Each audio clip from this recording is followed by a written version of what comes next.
Nampamon'olona iridiriny ary ianao, mbola azonao atao zany, mbola azonao atao mitonga any an-danitra, mbola azonao ioarana ireo olona efa mivavaka hatramin'izay. Selo ny loko ny hitany mbary, parafiny maso andro milentiky, maelezay anao hatraka omilo, evanjilo ny atsara ny laretsiku, ao anatiny mafy masehony anao niarebeny, kony mainy.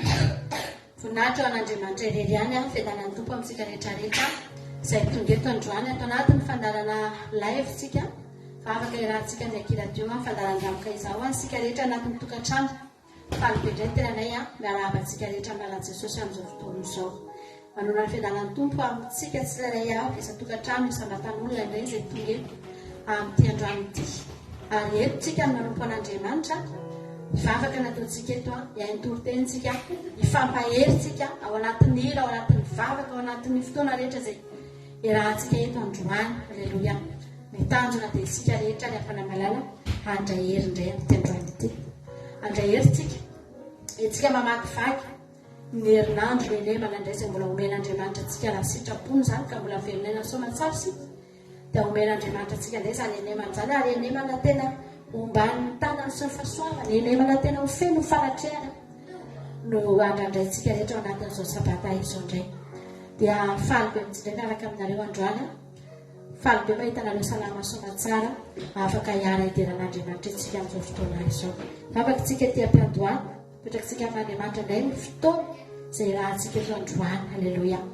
Ny ao am-ponao rehetra mihitsy amin'ity androany ity, ny fotoananao rehetra mihitsy amin'ity androany ity rehefa tonga eto ihany ianao dia tena tsara aminao mifantoka, tonga eto ihany ianao tsara aminao tena miaina, tena mandray, tena mivavaka, tena midera, tena manokatra ny fonao rehetra rehefa tonga eto ihany tsika rehetra ny afanamalana. Mahafoy tsika ny zavatra ny ivelany, mahafoy zavatra maro dia noho izany andeo ifatohany fa rehefa mifantoka tsika dia tena hitan'Andriamanitra isika. Fa tsika mivavaka ary amin'izao fotoana izao apetrakintsika amin'Andriamanitra ny fotoana izay rahantsika eto androany, apetrakintsika amin'Andriamanitra ny fotoana izay atongavantsika eto androany. Ary Jesosy koa angely afanamalala efa niandry an'ity fotoana ity izy tonga eto ianao androany, tsy ianao rehetra no tonga eo fa Andriamanitra efa tonga teo talohanao, Andriamanitra efa niandry talohantsika. Alleluia. Raha nisy rendez-vous androany dia tsara mifatatrao dia zao tsy ianao no tonga aloha fa ny Andriamantsika efa tonga aloha teo amin'izao rendez-vous izay fanaovantsika izao ry afanamalala androany. Vavakantsika amin'ity androany ity antsika hisaotra an'Andriamanitra, hideran'Andriamanitra atsara fa ny fahasoavan'Andriamanitra irery ihany matoy izao antsika tsy saray ihany. Jehovah Andriamanitra hidera sy misaotra anao zahay, mankasitraka manome voninahitra tompo, manaza Jehovah Andriamanitra mandoalika mekoaka eto anolohan'ny seza fiandriananao ilay avo indrindra sy tsara indrindra sy lehibe indrindra Jehovah Andriamanitra. Atsapanay mihitsy ankehitriny fa tsy misy lehibe noho ianao Andriamanitra. Ahatongavana eto amin'ity androany ity. Resy lahatra ny amin'ny fitiavanao zay. Resy lahatra ny amin'ny fitantananao zay. Resy lahatra ny amin'izay rehetra nataonao Andriamanitra. Resy lahatra ny fanahinay fa ianao no natoy izao anay Jehovah. Nanomboka tany amin'ny fanomezanao anay tombonandro Jehovah Andriamanitra. Tao anatin'ny herinandro Andriamanitra, inona ny zavatra tsy mitranga teto amin'ity tany ity Jesosy. Mety misy ny hitan'ny kamera mihitsy ny tsita, fa ny azonao antoka dia maro ny zavatra mitranga teto Andriamanitra. Betsaka ny loza, betsaka ny famaofao Jehovah Andriamanitra. Tao anatin'ny herinandro iny, fa tena marina ny teninao aminay. Fa na dia misy zato lava eo anilanay, arivo lava eo ankavananay dia mijery maso fotsiny an'izay Andriamanitra. Hitanay daholo ange Jesosy reny loza miatra reny. Hitanay avokoa rehetra mba aseho eny amin'ny tambajotran-tserasera sy ny zavatra maro eny Andriamanitra. Fa ny zavatra isaoranay ianao androany, hatramin'izao mbola ampijery fotsiny any izay. Mahita fotsiny ny masonay, fa tsy miatra aminay reny. Tsy miatra na dia amin'ny ankonanay akaiky Jehovah Andriamanitra. Misy fotoana izay mitaintaina Andriamanitra. Hoe manahoana na dia tsy ny fiainanay aza ny mampatahotra anay fa ny fiainany ankonanay Jehovah Andriamanitra. Misy fotoana izay manontany tena isaky ny fony maraina Jehovah Andriamanitra. Ankehitriny isanandro mbola vaovao tsara foana ny renay. Isaoranay ianao izany. Fantatra efa ianao no miaro. Ianao no ambadiky ny zavatra rehetra. Raha miteny izay hoe aleluia Andriamanitra, dia ianao no ambadiky reny. Ianao no menay voninahitra. Mifozay ny maraina Jehovah Andriamanitra. Tafianao anay ny hery ahafahanay mandeha mamakivaky ny tontolo andro. Jehovah Andriamanitra tsy nahafoy anay ianao tamin'ny herinandro. Na ray minitra na ray segondra dia tena tsapanay fa niarana andeha taminay ianao. Tsy nisy fotoana ny lelanao anay Andriamanitra. Tsy nisy fotoana Andriamanitra na nalavilanao anay. Fa raha izany ny zava-nisy Jehovah dia efa tsy toy izao intsony izay. Potika tao anatin'ny iray mpimaso izao fiainana izao. Nofo angezay Andriamanitra tahaka ny kankana tompo. Tsy misy ninninina Andriamanitra. Mora levona mora potika Jehovah Andriamanitra. Fa noho ny fitiavanao, tentananao mihitsy no nitantana anay. Natsotranao, nisafidy ny tananao hitantana ny fiainanay Jehovah Andriamanitra.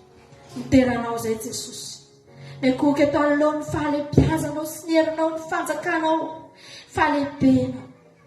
Eo ampelantananao ny farapahana rehetra ny an-danitra sy ety an-tany. Ary izany nahatongavana eto androany. Omenay ianao ny voninahitra Jehovah Andriamanitra. Ato anatin'izao anliana izao ny ahafahanay mivavaka tompo. Fa mino sy matoka fa ny tsirairay avy ety androany ity. Anatin'ny tokantrano tsirairay avy any Andriamanitra. Dia samy andray ny kasika avy aminao. Samy andray ny fambanginao. Zava-pony izao fotoan'izao raha tsy eto ianao. Halleluia. Ny angatahako aminao. Aoka ianao anatrika feno Jesosy. Voninahitra ny eo aminao. Ry havana malala. Nodidin'ny fitiavan'Andriamanitra ianao matotoky. Voadidina fitiavana angentsika lavany. Voadidina fahasoavana angentsika lavana malala. Andaotsika androany iran'izany hoe ampoanay Jesosy ny fitiavanao. Tena ampoanay Jesosy ny fitiavanao. Halleluia. Amen. Jesosy malala.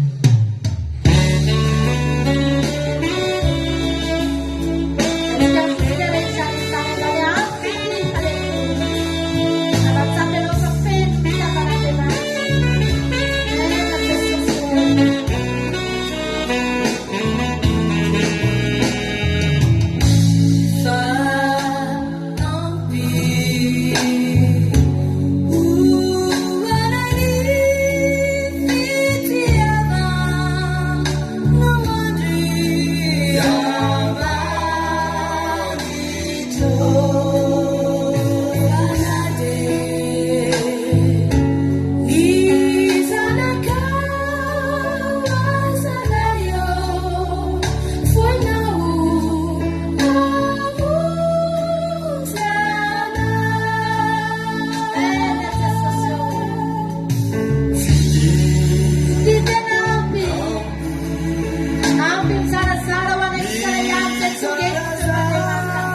misaotra fa fitiavana tsy manovidina vola makarena nomenao anay, fitiavana tamin'ny fotsotra fomadio na dia olona tsy mendrika Jehovah-Andriamanitra. Inona Jesosy no tokony hifandraisanay aminao? Tsy misy. Anoraisinao izay tsika aza ravana malala olombelona tsika, misy fotoantsika rehefa hinamana aman'olona na anambady dia manana condition ntsika rehefa olona ohatr' izao no tiako vaniko, olona ohatr' izao ihany no tiako namako, manana critère tsika dia mametraka mihitsy hoe zao ny any mety amiko, rehefa tsy izay dia tsy mety amiko. Ry havana manana, Andriamanitra tsy nanana critère raha mifidy atsika. Andriamanitra, raha Andriamanitra no nanana amin'izany, nanana condition vao mifidy anao, mijery atsika, tsisy voavonitsika anateray azy. Tsika olombelona tsy mendrika sy maloto reto, manana condition maro tsika vao afaka miaraka aman'olona. Mialohan'ny hanambadiana anontaniana daholo, hatrany amin'ny tetiarana rehetrarehetra ny avezinareo. Iza ny ray be sy rehibe anareo, taizinareo, inona ny asanao, zavatra maro samihafa angely avana malala, izay tsika vao tapa-kevitra na tsy tapa-kevitra. Nefa tsika izy olombelona tsika, maloto, tsy misy marina na dia iray, tsy mendrika tsika. Fa Andriamanitra tsy nanontany ny tetiaranao izy. Raha tetiarana ny nanontanian'Andriamanitra vao mifidy atsika, tsisy voavonitsika. Tsika angely havana olona tsinitsiny, tsika angely havana mpanoty, tsika angely havana fahavalon'Andriamanitra, tsika angely havana olona tsisy mpandray, fahavalo. Fa tsika mihitsy no nofidian'Andriamanitra ianaka. Tianao Andriamanitra, raha tsapanao izany androany, afaka mitenenao hoe misaotra Jesosy, misaotra fa tena aika izaho tsy mitovy aminao, aika izaho olombelona be condition Jesosy, tsy mitovy aminao nandatsaka ny rano Jesosy ry havana malala, hatramin'ilay jiolahy teo ambony hazo fijaliana mbola nahazo famonjena, hatramin'ny olona namantsika azy mbola nifonany sy nibebahany teo anatrehan'Andriamanitra manao hoe raha eo mamelany amiko fa tsy fahatanjahana, satria tsisy tiany ho very na izay nandefina azy, na izay namono azy, na izay namantsika azy, na izay nanokotra ny volom-bava, na izay nikapoka azy. Tsy misy foy no very reny, fa fantany fa iraraka ty raha ty ho an'ireny olona reny. Ry havana malala, tsy mitovy amin'Andriamanitra tsika, tsy mitovy amin'ny Jesosy tsika ianao. Isika raha hamonjy olona ray, mbola misy condition. Ry havana, mba tsika hisaotra an'Andriamanitra amin'izao fotoana izao. Misaona an'Andriamanitra ianao, fa tsy nisy afa-tsy fitiavan'Andriamanitra sy fahasoavana midiny eo amin'ny fiainantsika tsirairay. Mahatonga antsika toy izao, halleloia, dia fitiavan'Andriamanitra. Amen Jesosy. Tsika hiran'ny fahasoavan'Andriamanitra, tonga tiany ianao dia atao fitsapanao izany androany. Amen Jesosy.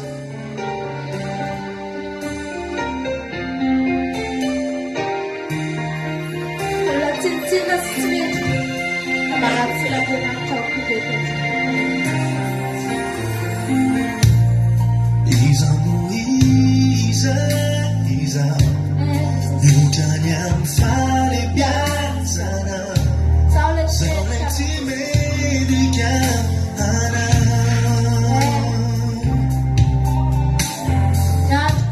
miandroko sisa, Iza sizay arako aminao, dia mbola famindrampona.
He's up to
fatatrao ve ny asarobidiny izany hoe zanak'Andriamanitra isika. Izany hoe ianao natsangana ho zanaka. Nahita zavatra iarabana tamin'ny herinandro ity tena voakasika ny voko. Tao Facebook tao misy any olona mpanao surprise ireny dia misy vehivavy kely anankiray. Kamboty izy io. Dia misy olona mitaiza azy, tsy fantatro na havany na iza ireny olona mitaiza azy ireny. Fa io zaza io dia kamboty iray sy reny izy io. Fa nitaizain'ireo olona ireo izy. Ary nafinaritra be fa natsanga ilay olona ho zanany izy. Notezainy fa mbola tsy vitan'izany fa tena nomeny surprise mahafinaritra be tamin'ny anniversaire na porofony izy ireo mihitsy fa tena tiany tahaka ny zanaka io zaza io. Na dia tsy manandray aman-dreny kamboty dia nisy nanangana izy. Nisy nanangana ary nahakasika anao hoe Andriamanitra ohatr'izao anie izay Jesosy. Ohatr'izao anie izay Andriamanitra. Tahaka ny ahoana ny avana izany olona kamboty. Ny olona anankiray rehefa kamboty dia tsisy vidiny any amin'ny fiarahamonina. Samy manao tsinontsinona azy daholo ny olona rehetra. Raha kamboty iray ny olona anankiray dia mahavariana fa tahaka ny tsisy vidiny izany. Mba jereo ianao eny amin'ny fiarahamonina eny. Misy olona eny manana ray, indrindrindrina fa dada tena manam-pahefana, na manana toerana ambony, na mpanan-karena, fa tsisy samy kitikitika ny zanaka iny olona iny. Matahotra ny olona, tsy samy manao ninina ny olona satria fantatry ny olona ny ray iny. Fa mety afaka hamaly azy amin'ny fotoana mikitika ny zasany. Fa mifanohitraka teraka amin'izany ny olona rehefa kamboty, tsy manan-dray, indrindra moa fa sady tsy manan-dreny. Fa tsy mampanina ny olona. Vao jereny fotsiny ianao hoe tsy olana amin'ny olona manao tsinotsinona anao. Tsy mampanina ny olona manambany ianao, manamaivana antsika eny amin'ny fiarahamonina eny. Tsy mampanina ny olona satria izany mba hiaro anao io. Voakasika ny foko nahita ny zavatra iny, hoy zavatra Jesosy ny sambatra io vehivavy. Fa sambatra lavitra noho izany koa izay satria manana dada ngeza iny. Tsy mendrika fa miraisina ho zanaka. Tsinotsinona fa natsangana ho zanaka ny avana malala. Ary dia tonga editsika androany. Ianao aza mieritreritra fa kamboty ka tsisy nizan'izy hiaro anao, tsy maro an'izany. Misy miaro ianao. Tena manana mpiarotsika ny avana. Ary raha misy olona mikitikitika antsika, ny devoly mihitsy raha mikitikitika antsika, dia mahita faisana ny devoly. Satria nahoana tsy tanteraka tsika, tsy mendrika tsika, fa Andriamanitra miantso antsika, mitady antsika, nomba antsika Andriamanitra, mifidy antsika Andriamanitra. Aleluia, amen. Jesosy malala, tiana ianao Jesosy ako, tiana ianao Jesosy. Thank you.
fa Andriamanitra tsy manary.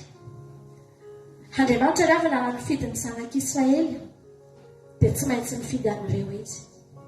Inona no nifidianan'Andriamanitra an'ireo? Satria ireo mendrika, satria ireo tena tsisy ohatran'ireo. Tsia, ny antony nifidianan'Andriamanitra an'ireo havana malala dia tsotra. Ahafahan'Andriamanitra maneho ny maha-Andriamanitra azy. Afaka niseho Andriamanitra tamin'ny alalan'ireo. Niseho ny fitiavan'Andriamanitra tamin'ny alalan'ireo. Niseho ny famindrapon'Andriamanitra tamin'ny alalan'ireo zanak'Israely. Niseho ny maha-Jehovah mpiady mahery azy. Niseho ny maha-Andriamanitra mpamonjy azy. Niseho ny maha-Andriamanitra mpanaly fahavalo azy. Niseho ny maha-Andriamanitra fitiavana azy. Niseho ny maha-Andriamanitra entitra azy. Mbola miseho koa ny maha-Andriamanitra saro-piaro azy.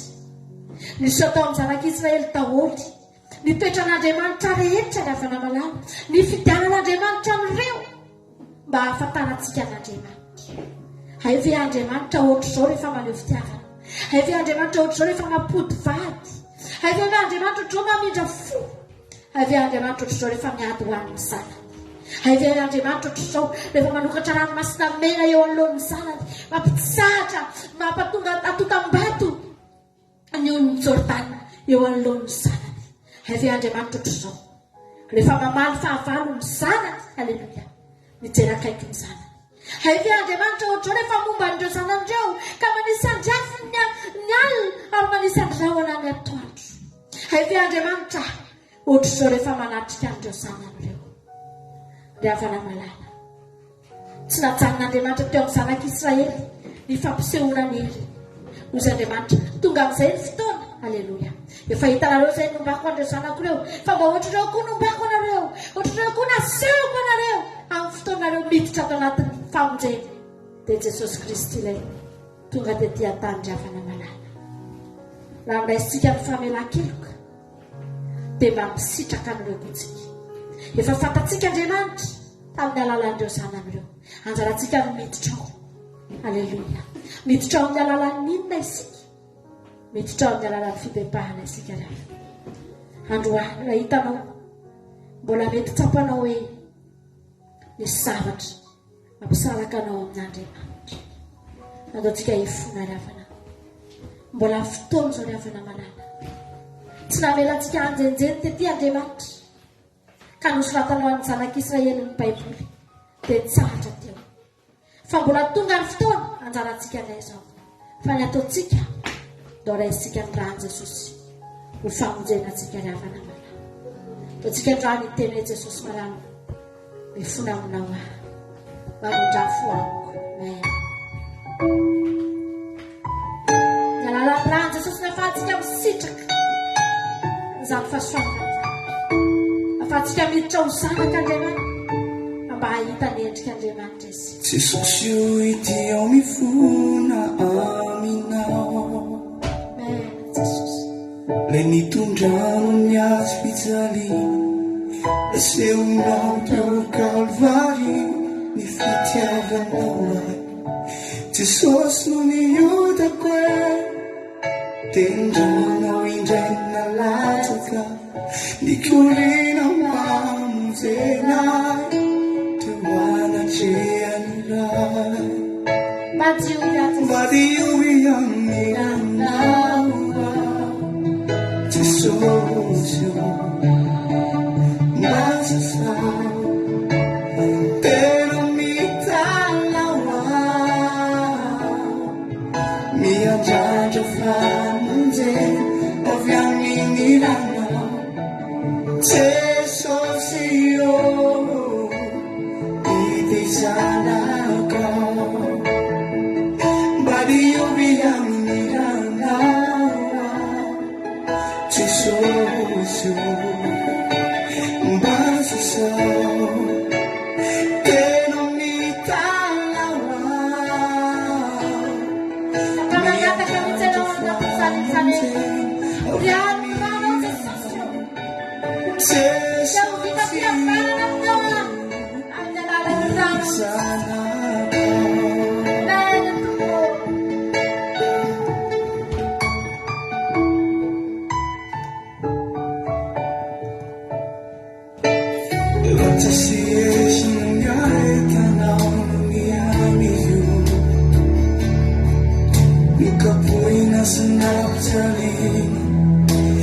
Sana kami ni sana Nun sana kulumbero na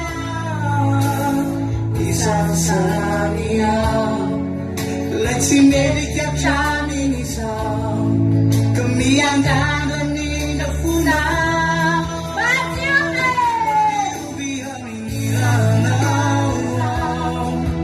Jesus, masasa tenamitawa niya nadafamutin pagkaminiyaw Jesus iyo ikisama ka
Mbola tsy mendrika hatramin'izao Andriamanitra.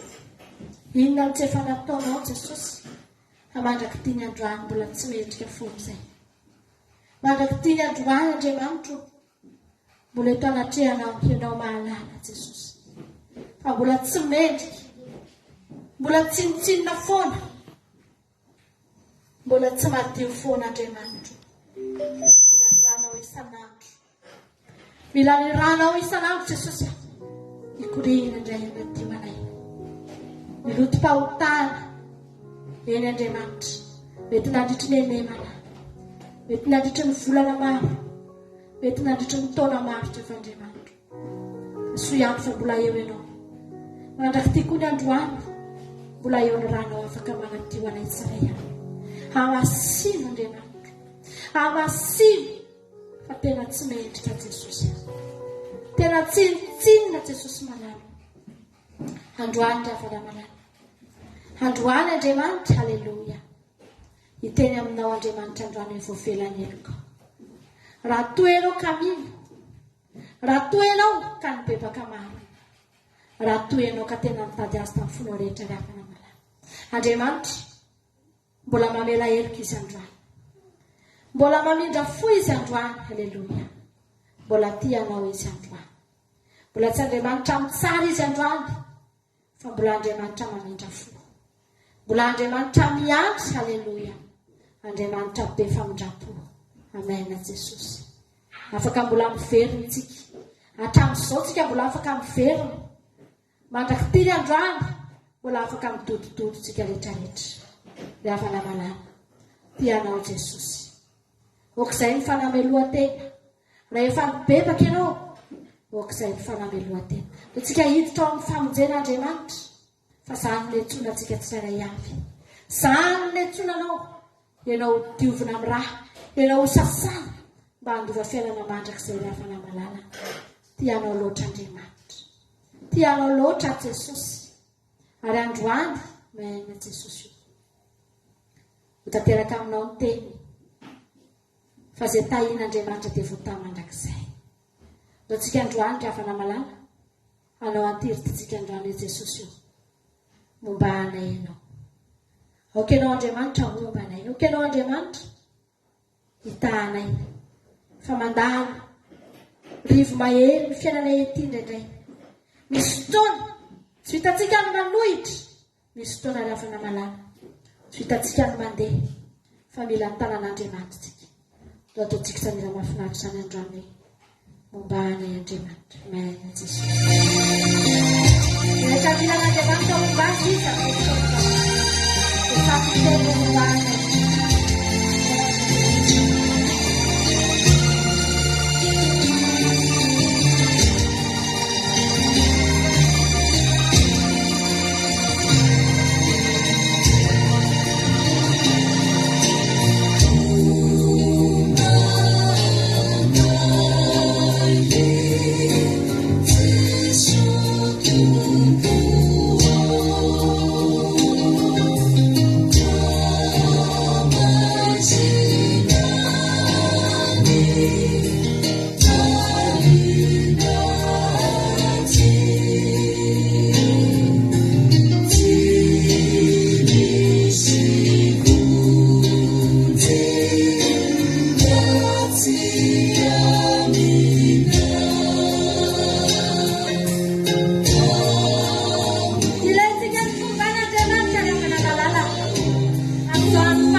Jesosy malala.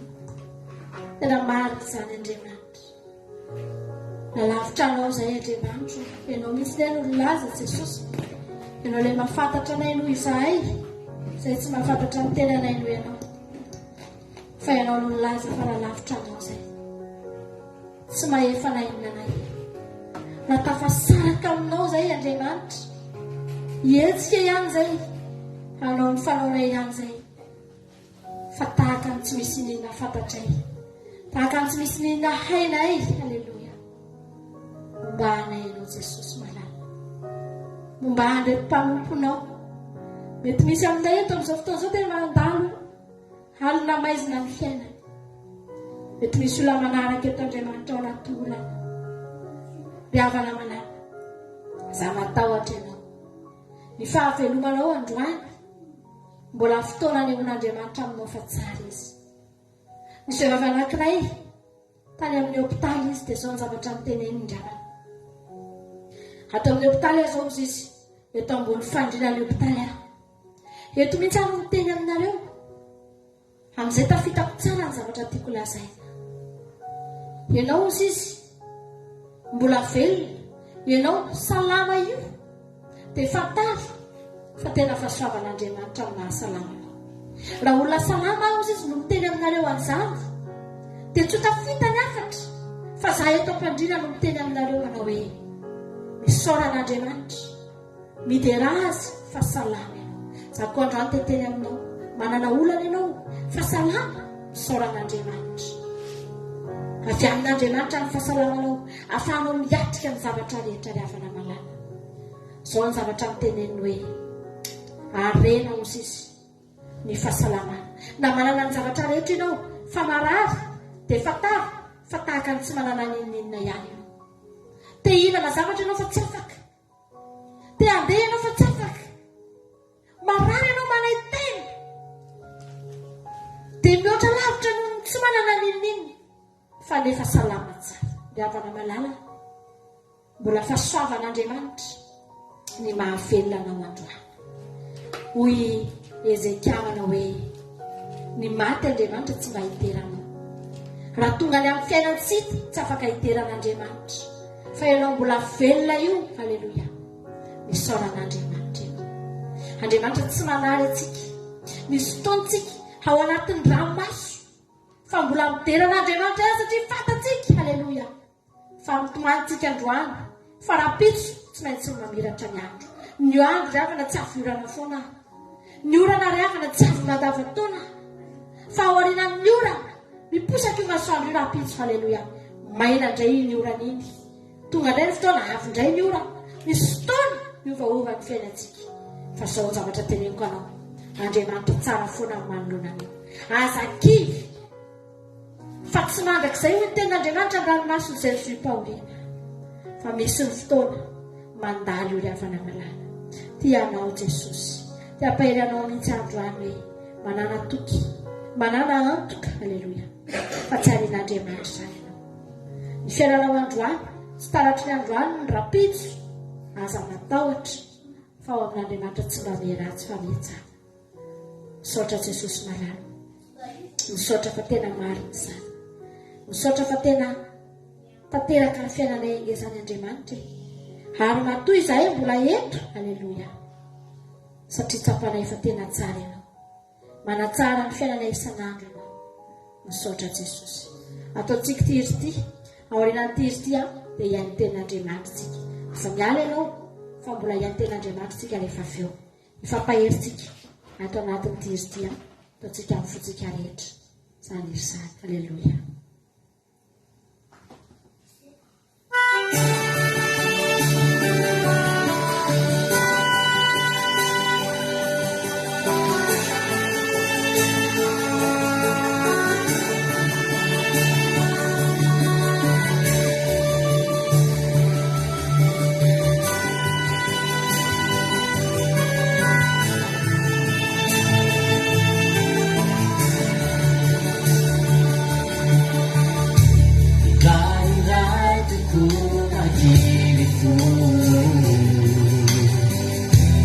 Declarato no, che ci la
Misaotra anao zay Jesosy ny amin'ny fotoana mamy izay tena hoe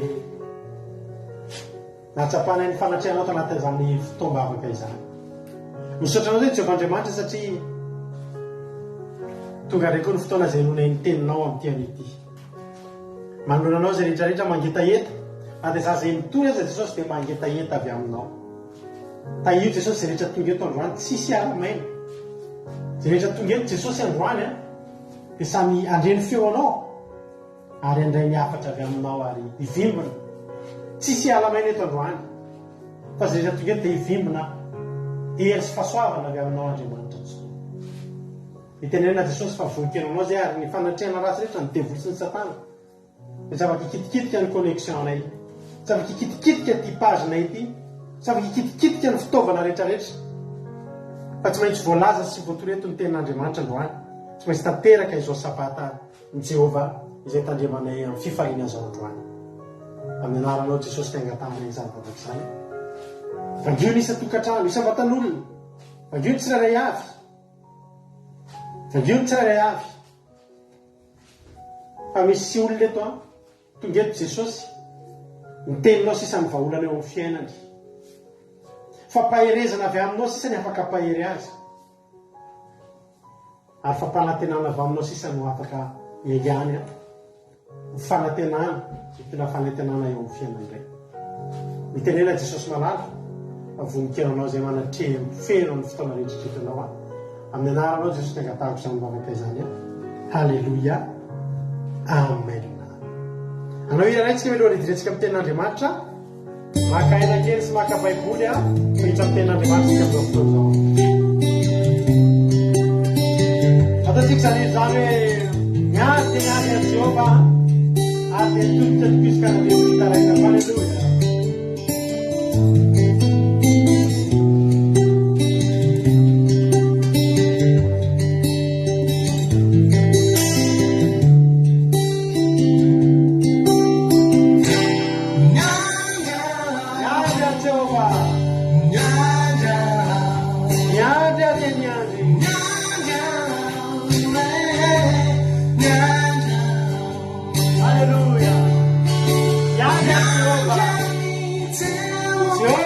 ny enina lasako hoe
Hallelujah.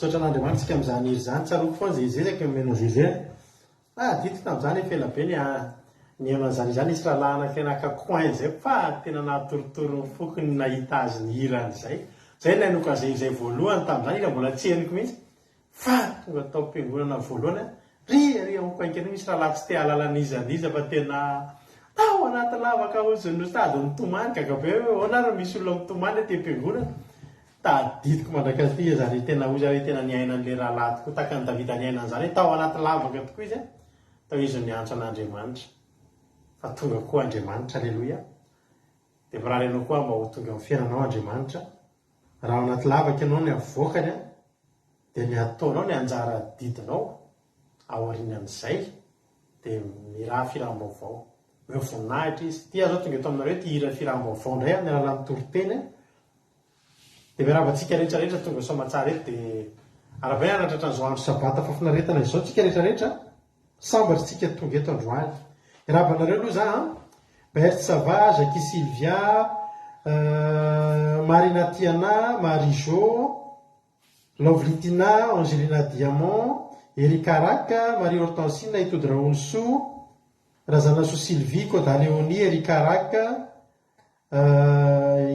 izako Sarina Raingo, tonga soa daholo Angelina Diamant, faly be mahita anareo dia tonga soa daholo dia mahareta hatramin'ny farany daholo isika mianakavy.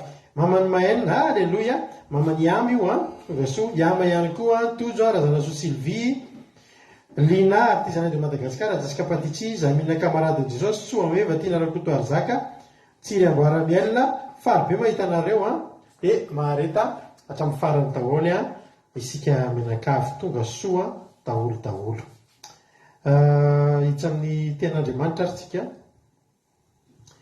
ndao atsika amaky ten'Andriamanitra avy-hatrany ten'Andriamanitra izay vakitsika dia ao amin'ny hitatsika ao amin'ny bokin'ny Samuela faharoa, alleluia, Samuela faharoa toko fa 7 ka ny andiny lavalava andiny 7 ka hatrany amin'ny 1 no vakitsika eto amin'ity androany ity, alleluia. Rehefa hitatsika dia vakitsika amin'ny anaran'i Jesosy, alleluia.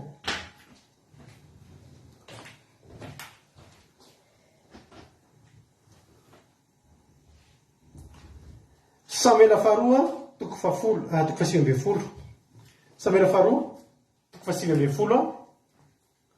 Samuela faharoa toko 7 ka ny andiny 7 hatramin'ny 1 vakiko amin'ny anaran'i Jesosy lavalava ny verset izay vakiko androany amin'ny anaran'i Jesosy. Ny soramamy dia hoe ninodiny Davida indray.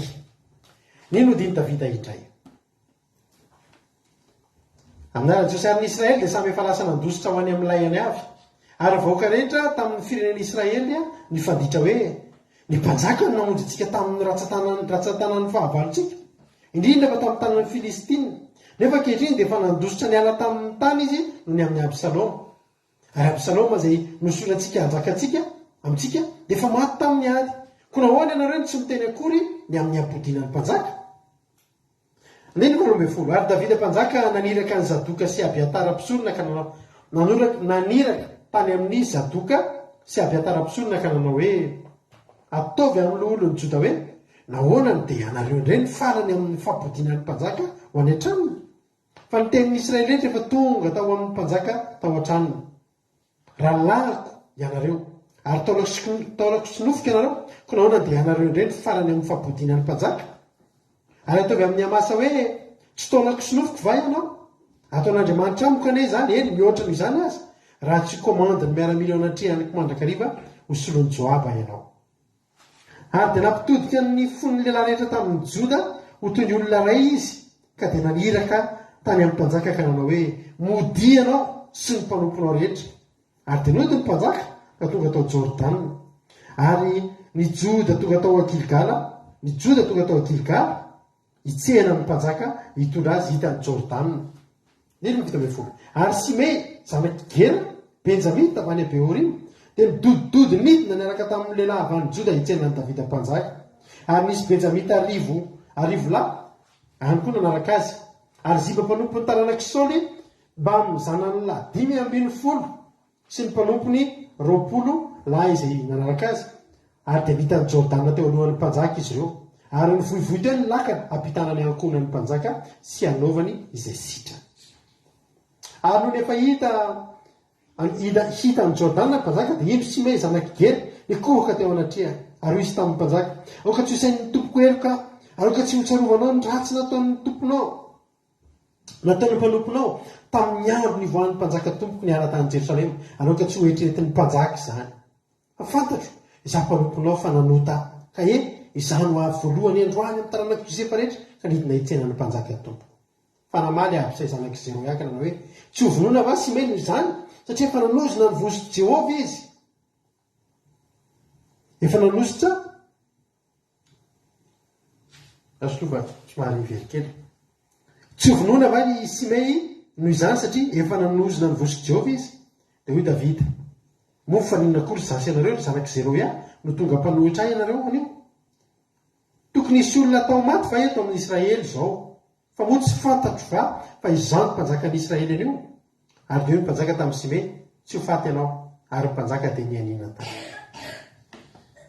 Alleluia iny fa 10 ary Mefiboseta zanakalahan'ny Saoly nidina hitsenan'ny mpanjaka ary tsy nanasa tongotra nanamboatra ny volombava na nanasa lamba izy hatramin'ny andro nialan'ny mpanjaka ka hatramin'ny andro natongavany somatsara ary noho ny efa tonga hitsenan'ny mpanjaka avy any Jerosalema dia hoy ny mpanjaka taminy nahoana tsy mba nandeha niaraka tamiko ianao ry Mefiboseta fa hoy izy ary mpanjaka tompoko no fitahan'ny mpanompoko afa hoy izy fa hoy izy mpanomponao anisy lasen'ny brika hitengenako fa ka ny mpanjaka fa malemy tongotra ny mpanomponao nefa nendrikendrehiny tamin'ny mpanjaka tompoko izaho mpanomponao fa ny mpanjaka tompoko dia toy ilay anjelin'Andriamanitra koa ataovy izay sitrakao fa ny taranaky ny raiko rehetra dia samy olona tokony ho faty eo anatrehan'ny mpanjaka tompoko nefa ianao nampitoetra mpanomponao isan'izay mihinana amin'ny latabatra ako inona tsony no rariny ho ary inona no tokony mbola hitarenako amin'ny mpanjaka ary io ny mpanjaka taminy nahoana ny lazainao indray ny raharahanao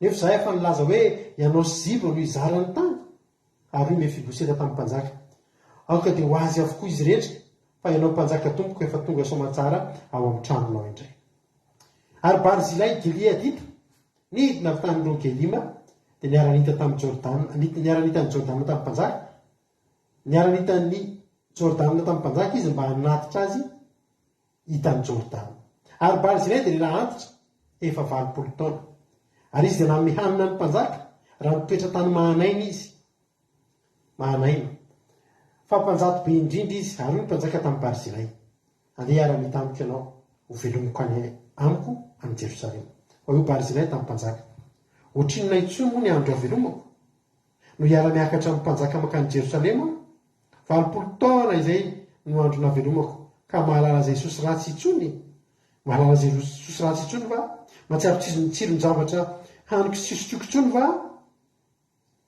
mahare izany feon'ny mpirahalahy sy ny mpiravavy intsony va ko nahoana ny mpanomponao no mbola eta mavesatra ho an'ny mpanjaka tompoko kely foana no andehanany mpanomponao andafin'ny Jordana araka amin'ny mpanjaka ko nahoana ny mpanjaka no te hamaly fity aloatra toy izany taranitra ianao aoka mpanomponao ody ihany ka ho fatany amin'ny vohitro akaiky ny fasan'ny kaky sy neny fa indriky mama mpanomponao aoka izy no hiaraka amin'ny mpanjaka tompoko ary ataovy amin'izay sitrakao dia io mpanjaka andeha hiaraka amiko tokoa iky mama ka ataoko amin'izay sitrakao ary izay angatanao dia ataoko anao koa ary vahoaka rehetra nitany Jordana ary no tafitany mpanjaka dia norohan'ny mpanjaka Barzilai sady nitsofony rano ary lasa mody ho any amin'ny fonenana izy dia nandrosona ka ny Gilgala mpanjaka ary kimama niaraka taminy ary ny lehilahy rehetra tamin'ny Joda sy ny atsasaky ny lehilahy tamin'ny Israely koa nanatitra ny mpanjaka halleluia amen tantara mahafinaritra tena mahafinaritra be ity tantara ity voany amin'ny soramandry fotsiny dia zava-mahafaly be mihitsiny Bluetooth disconnected. tonga dia zava-mahafaly be mihitsiny any amin'ny vovo Bluetooth connected. Alléluia. Tonga dia zava-mahafaly be mihitsy no soramandry dia hoy ny ten'Andriamanitra hoe ninodiny Davida indray ninodiny Davida indray zany hoe odindray zany Davida avaiza moa Davida io talohany io Davida dia nandao any Jerosalema ary raha ny fahitana tamin'izany dia zao zava-nisy dia tsy ho mpanjaka intsony Davida ohatrany nametraka ny tena ny tsy ho mpanjaka intsony izy nialany ny seza fiandrianana nialany ny fanjakany dia lasa izy nandeha niala ny Jerosalema tahitoko ny Antonia izay mbola tsy voaraba, Fabiola, Eliza Tsiala, tahiny Jesosy tsika rehetra. Zao ravana malala nody indray mpanjaka teto, ny nodiny Davida indray. Ary rehefa ody indray ny mpanjaka dia misy zava-manahirana, satria zao ho adinina tsirairay ny olona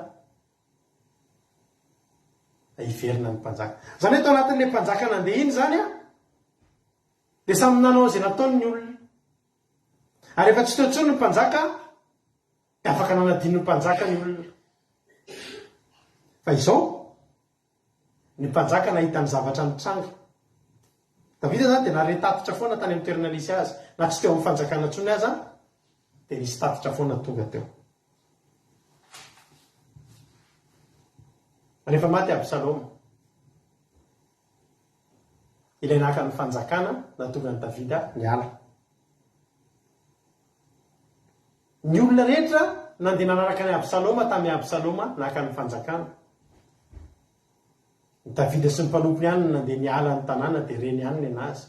Fa ny vahoaka rehetra voahodina ny fony sy ny sainy dia nanompo any Absaloma. Fa rehefa tonga tany amin'ny Samuela faharoa toko fahafolo dia tonga ny soramandry hoe ny nodiny Davida indray. Ahoana ny nodiny Davida? Tsisy mpanjaka intsony teo amin'ny Israely, tsisy mpanjaka intsony. Ny Israely dia tia miankina amin'ny mpanjaka, efa nametrahana mpanjaka. Matetika ireo Israely ireo dia tsy tia halala izay mpanjaka eo, raha misy mpanjaka fotsiny dia mety aminy. Ny Absaloma aneo mety, Davida aneo mety. Fa ny zava-misy dia alohan'ny Israely misy mpanjaka foana. Misy mpanjaka. Betsaka tamin'ny olona rehefa lasa Davida no tsy nieritreritra ny Davida hody intsony.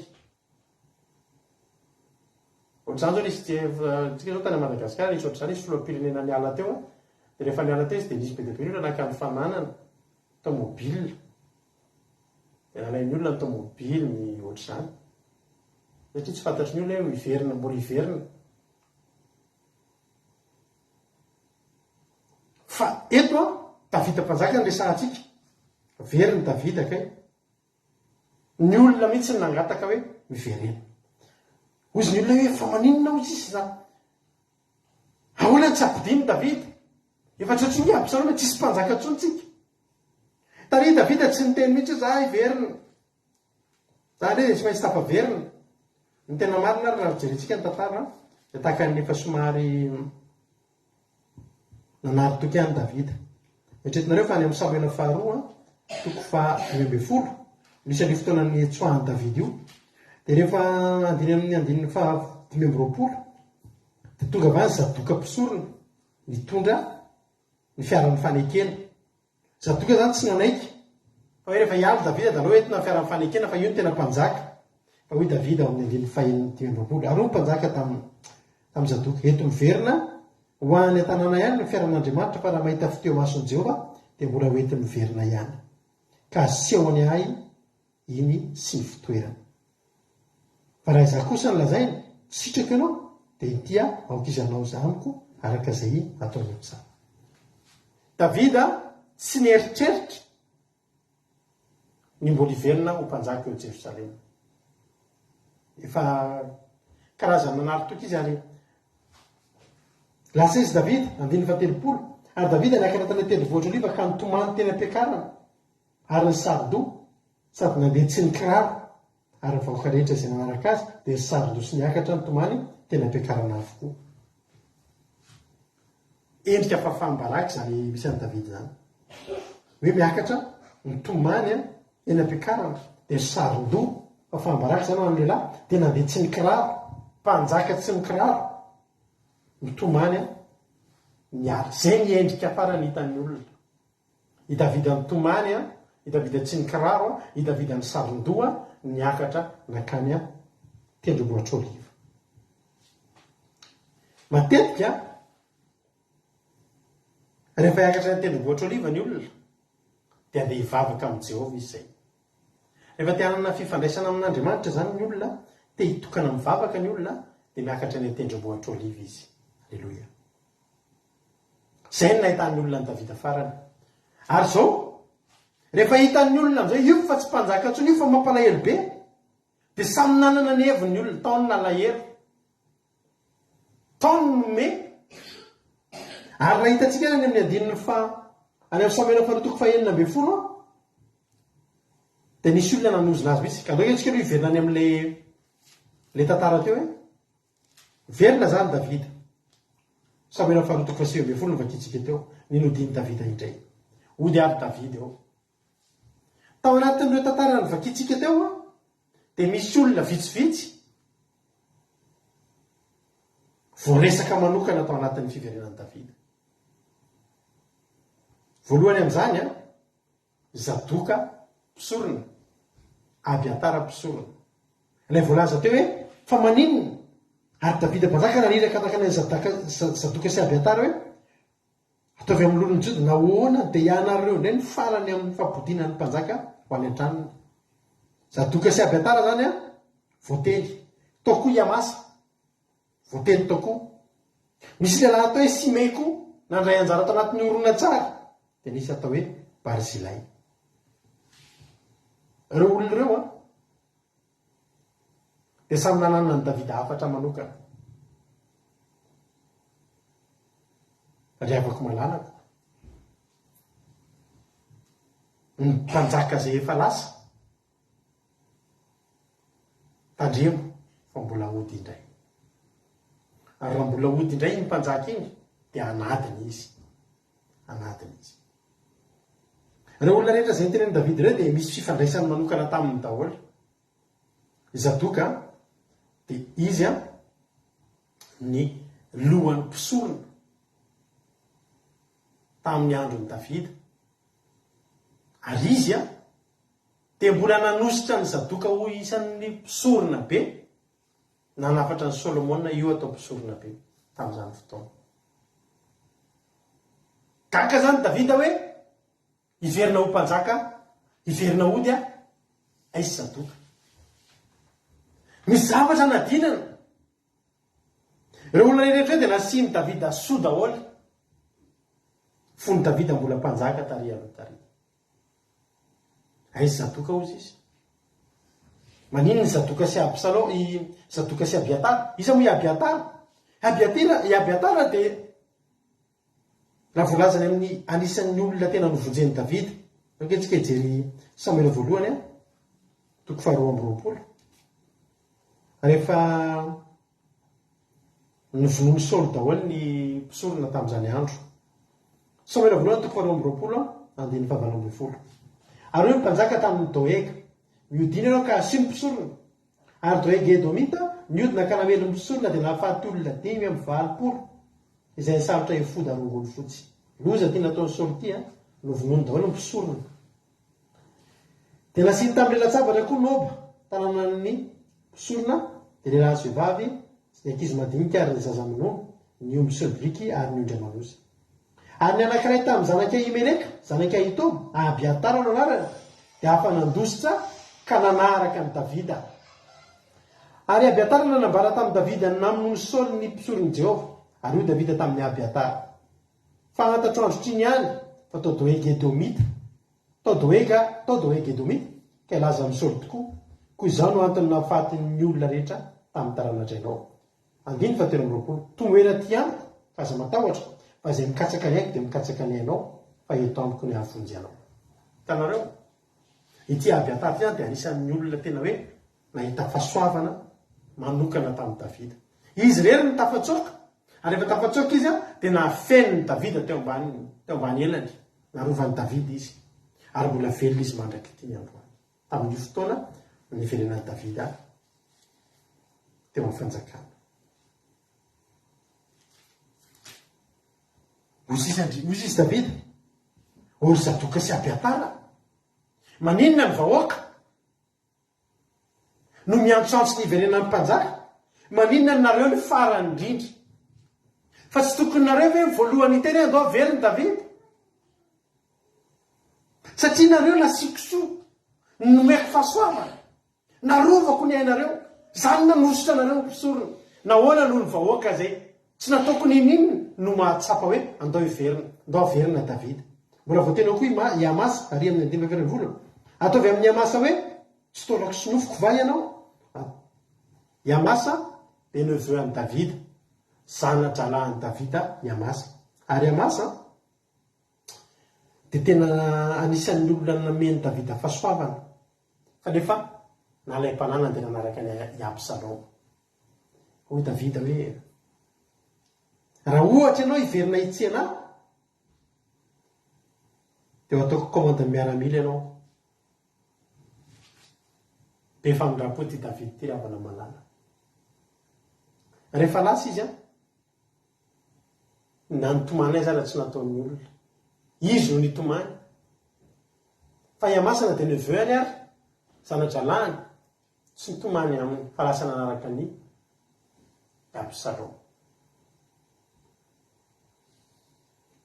hoy davida raha mandray anay ianao raha mitsena anay ianao de ho ataoko lasa commande ny tafika ihany koa ianao lehibe ngery avany zany fahasoavany zany fa nisy lehilahy anankiray tena anisan'ny ratsy toerana be tato andiny fa 17 ary Simei zanaky Gera Benjamita vany Baorima de nidodidody nidina niaraka tamin'ny lehilahy nidodidody zany tena tsy vindaona tena misy zavatra manesika ny olona de hitsena ny mpanjaka milamina tsara fa izy midodododo inona no mampidodododo azy misy fomba fitenitsika anankiray zay namono biby tsy mahafaty de matahotra ifitoeran'ny rambony donc efa kitsika le tantara anankiray rehefa nandeha niala teo amin'ny fanjakana Davida Samuel faharoa 2:1 andininy fa 5 ary no nanakaiky amin'ny Baorima Davida mpanjaka indro nisy lehilahy tamingy an'ny Saoly Simei indray de avan'ny Saoly zany hoe nanomboka tamin'ny Davida nanjaka zany de efa nanana foletika satria maninona avan'ny Saoly fahavalon'ny Saoly Davida de ndraisiny ho fahavalo ity Simei ty zany de olona nanana foletika niandry an'i Davida teo amin'ny akodimbirana niandry an'i Davida teo amin'ny kiondalana hoe ho azoko ianao azonao Davida nanjaka Davida tsy malala hoe maninona inona ny ao anatin'ny fon'ny Simei fa Simei tamingy an'ny Saoly de efa niandry hoe ho avy ny fotoana raha ianao io aloha mba tratran'ny problema de ho hitanao tsara ny azo anao de tonga tokoa ny fotoana niala teo amin'ny fanjakan'i Davida tonga Simei andiny fahenina ary Simei de nanozina teny am-pandehanana any Davida andiny fahenina de nitora vato any Davida mpanjaka sy ny mpanompo rehetra izy nitorahany vato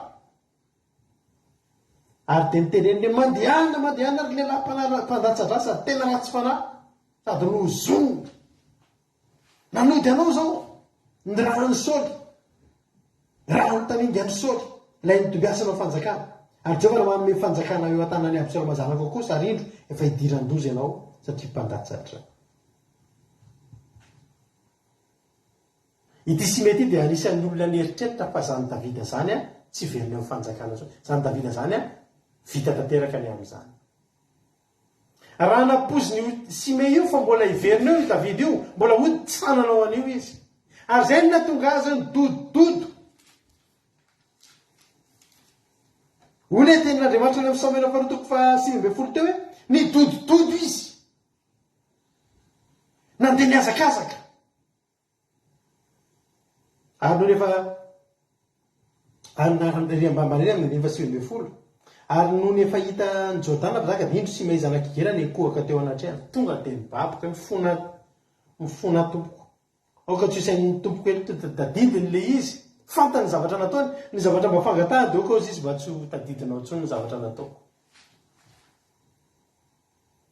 tsy mora ny terina anisan'ny lehilahy io hoe olona nitorahanao vato sy ny zoninao sy ny sisa miverina lasa mpanjakanao ahoana no mety ho toem-ponao raha ianao hoe hifahina amin'iny olona iny indray ary tsy hoe hifaneneny atsena fa iny olona iny hiverina ho mpanjaka raha tsy toerany Simea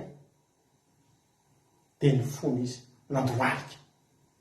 Ny miaramila Davida to dia tena dao vonoina inkely nanozona anao izy mbola voatary am'le nanozona tary am'le Davida nandinalika fa teny mpanompo Davida manina raha vonoina io fa manina averan'ny nozona io fa Davida ny teny avy amin'Andriamanitra zao fa aloha izy anozina.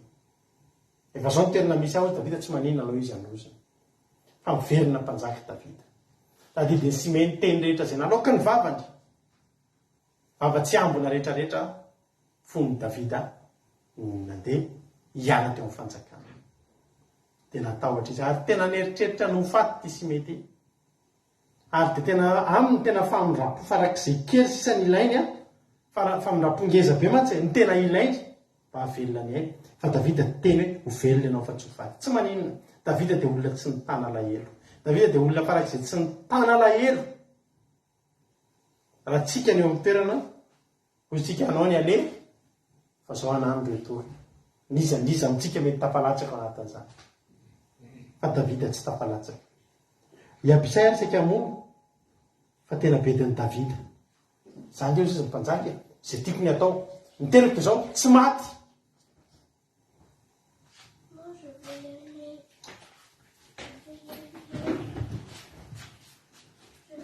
Alléluia. Alatsiny fa misy diakona kely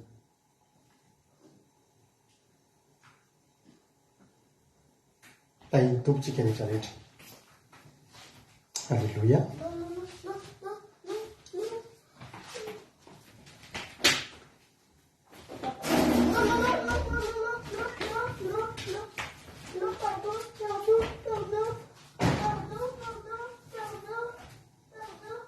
Alléluia. Alanatsiny kely fa ato am-piangonana ohatsy maintsy misy zaza mandehandeha. Alléluia. Tahiny tompontsika rehetrarehetra. Taizitsika fotoany tapaka. Tena ratsy toerana be Simea ry havana. Fa hozy Davida hoe tsy ho faty ianao. Zao ny fahavalitsika aza irariana ho faty. Fa ny fahavalitsika mila mahita. Amen. Ny fahavalitsika ry havana tena mila mahita hoe ahoana moa ny afaratsika. Raha zao fahavalitsika rehetrarehetra zao no iraritsika ho faty daholo. Tena miteny anao tsy ahita ireo hoe taky ny ahoana ny mety efaran'ny olona miaraka amin'Andriamanitra. Fa tena ny babababa ny fona Simea nanenina tamin'ny zavatra nataony, nanenina tamin'ny teny tsy ambona zay nataony. Aminy lozy fa tafaverina ny mpanjaka.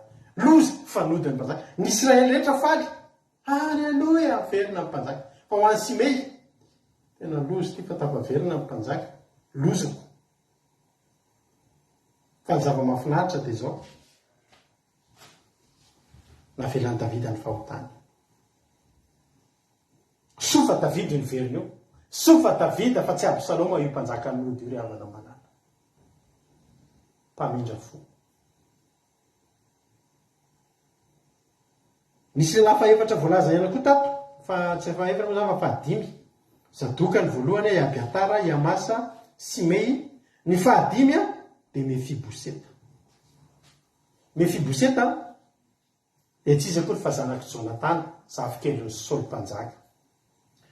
I Davida rehefa tonga teo amin'ny fanjakana, any amin'ny Samuela faharoa toko fasivy nakeo vakitsika. Samuela faharoa toko fasivy. Dia misy solamany manao hoe ny soa nataon'i Davida tamin'ny Mefiboseta. Vakiko amin'ny aran-tsosa aloha Davida. Vatany voatondra teo amin'ny fanjakana Davida. Dia ny zavatra nitadiavin'i Davida voalohany ny tamingan'ny Saoly. Mba ho asiany soa. Ary Davida, mbola misy sisa ihany ve tamingan'ny Saoly? Asiako soa ny amin'ny Jonatana. Ary nisy mpanompon'ny fianakavian'ny Saoly Ziba no anarany. Ary natsoiny akany amin'ny Davida izy aroa izy. Ary io mpanjaka taminy. Ianao moa Ziba? Aroa izy. Izaho mpanomponao izy. Aroa Davida mpanjaka. Mbola misy sisa ihany ve tamingan'ny Saoly mba asiako soa araka ny fanaon'Andriamanitra? Dia hoy Ziba tamin'ny mpanjaka. Mbola misy zanakalahy ny Jonatana iray ihany nefa malemy tongotra izy. Aroa ny mpanjaka taminy. Aiza lefa izy? Aroa Ziba tamin'ny mpanjaka.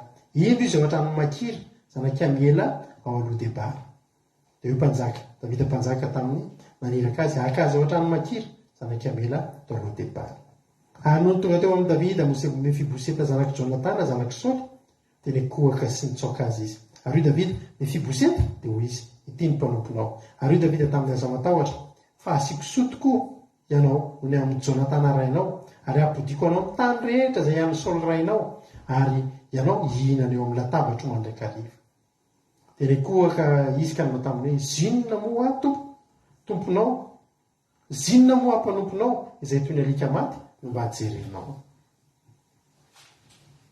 io ny olona fadimy nresahana rehefa nody davida hoe ary olome fiboseta davida tsy nanontany olona tsy tokony anontaniana tsy nanadina anizaniza zay tsy tokony adinina izy fa i davida de nanantona nanontany andiny fa 5 amin'ny Samuela 7:7 tsika zao ary Mefiboseta zanakalahan'ny Saoly nidina hitsenan'ny mpanjaka ary tsy nanasa tongotra sy namboatra volombava na nanasa lamba izy hatramin'ny andro nialan'ny mpanjaka ka hatramin'ny andro natongavany soamatsara ny saona tao anaty fisaonana ryavana tao anaty fisaonana zany Mefiboseta zany rehefa lasa anisan'ny olona tena nalahelo hoe lasa Davida mpanjaka nihery Davida mpanjaka de ny zavatra nataony mba netany nanehoana an'izany tsy nanana volombava izy de tsy nanasa tongotra izy de tsy nanasa lamba ohatrany olona anaty fisaonana zany ma tsy nendriky ny fisaonana zany taloha tamin'ny baiboly ary no tonga hitsenan'ny mpanjaka ny avy any Jerosalema de hoy ny mpanjaka taminy nahoana ny tsimba nade niaraka tamiko ianao ry Mefiboseta nanontany Davida tamin'izany andeha zahay efa niteny taminao hoe anisy soanao a zahay efa niteny hoe iray latabatra aminao a nahoana ianao tsy niarana andeha tamiko ary marina ny fanontaniany Davida misy fomba fiteny malagasy hoe havana raha misy patsy ho amin'ny Mefiboseta zany a rehefa ao andapa Davida de miaraka aminy fa raha lasa Davida de izy mijanona am'izay ao andapa ihany ny Saoly izy tany ambadibadika tany ekeny zany fa tsy nandeha izy ary zay natonga Davida nanontany taminy hoe Mefiboseta fa nanino ianao ny tsy nandeha de nialatsiny Mefiboseta hoe ry mpanjaka tompoko no fitahan'ny mpanompoko aho fa ho izaho tamin'ny mpanomponao anisy lasen'ny brika itengenako kakany amin'ny mpanjaka fa malemy tombotra ny mpanomponao nefa nendrikendrehany tamin'ny mpanjaka tompoko izaho mpanomponao fa mpanjaka tompoko de toy ny anjelin'Andriamanitra ko ataovy zay sitrafao misy excuse zany izy tete zange voafitaka tena zange te andehany fa mba voafitakahako de takany mazatra namela azy ihany koa Davida nihetry mihitsy nizy teto nahery Mefiboseta tsy mety ny nataoko ohatran'le zazala zanakadala hoe tsy menika natao hoe zanako akory ahako fa ataovy mitovy amin'ny mpanomponao aho zavatra mitovitovy amin'izany ny zavatra nyteny Mefiboseta teto fa Davida ry havana sy me hiara-moly havana namelany elo nanozona sy nitorabata azy maika fa izay Mefiboseta tsy nety niaraka taminy tsy nandeha nanaraka azy no mifitaka mbola nahazo famindrapo ihany koa sy may i azafady i Mefiboseta zay ny teneko anao hoe rehefa mody ny mpanjaka de ho adinina tsirairay ireo olona rehetrarehetra izay nanana fifandraisana taminy na tsara zany na ratsy misy lehilahy anankiray kosa fahenina aleloia ary ty lehilahy ty resahantsika androany hijery manokana nyty lehilahy ty tsika androany andiny fa 2:30 tsika zao voateny zany Abiatara voateny Zadoka voateny Amasa voateny Simei voateny Mefiboseta fa misy lehilahy anankiray tsiza ireo olona rehetrarehetra nresahantsika ireo de nanana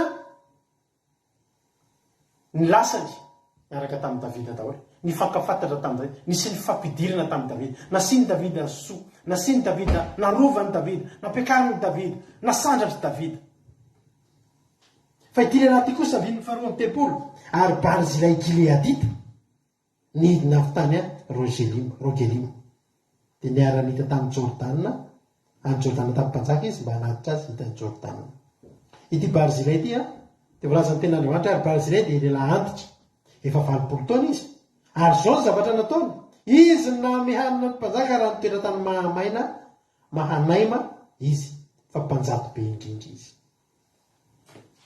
raha mamaky koa tsika ao Samuela faharoa ao alohaloha kely eo Samuela faharoa toko 7:7 dia zao avy ny tena tsipiriany ary noho ny tonga tao mahanaima Davida dia indreo tamy Soby zanaky Naasy ary ny rabany ny zanaky Amona sy Makira zanaky Amena any Lodebara ary Barzilay Gileadita avy any Rogelia.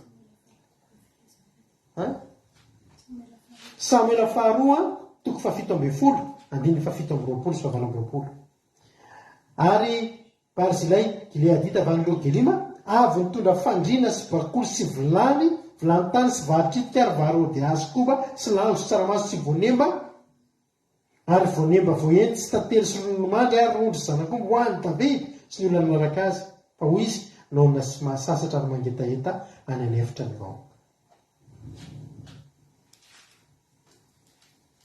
I Davida io rehefa rehefa niala teo amin'ny fanjakana tsy nahavimbina nin'inona ary afaka ho fatiny anohanana tany amin'ny tany efitra tany Davida. Raha ny olona izay na tena i Davida ireo voateny rehetrarehetra ireo tena nary azy daholo ireo tsy nanaraka azy ireo alohan'ireo ny janona niaraka tamin'ny Absaloma fa Davida tian'Andriamanitra. I Davida tsy avelan'Andriamanitra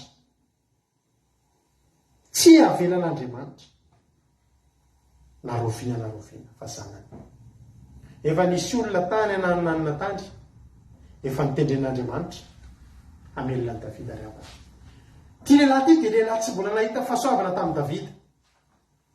Ity lehilahy ity dia tsy mbola nisy fifandraisana tamin'ny Davida fa io lehilahy io dia olona efa antitra ary manan-karena fa rehefa nahita izy dia zao ny zavatra hitany way Davida sy ny vahoaka reto Davida mpanjaka sy ny vahoaka reto mila mena sakafo ny mpanjaka. Halleloja.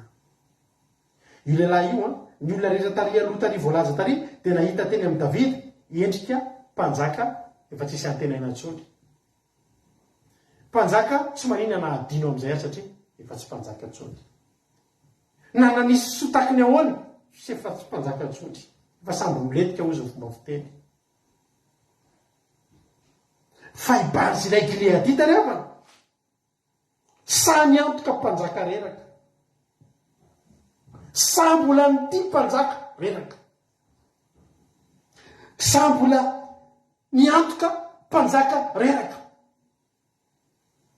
Izy tsy mahafantatra iverina amin'ny fanjakana io ka hoe dongo tapany dia andoherany tsy mba zany ny zavatra hitany Barzilay Gileadita rehefa. Ny zavatra hitany dia zao fotsiny Davida mpanjaka noana Davida mpanjaka reraka.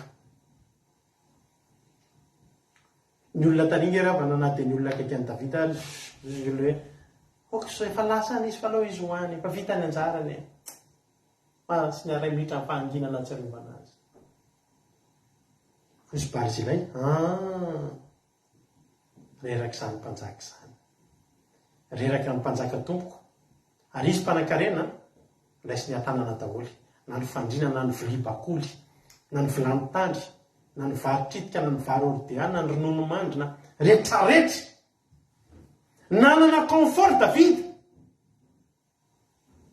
na dia nihetra azy nisy ny antoka ny fiainan'ny Davida tsy amin'ny ampahany fa jerenareo hatramin'ny fandrina averiko izy teo nitondra fandrina izy bakoly sy vilany tany varitritika vary ordea koba sy lango hatramin'ny desera zany lango zany desera sy tsaramaso sy voanemba voendy tantely ronono mandry ondry sy zanak'omby sakafo tena tsara be daholo nge zany revany satria ho izy nona sasatra ary mangetaheta izy zany hoe zay ilainy omeko azy. Alleluia.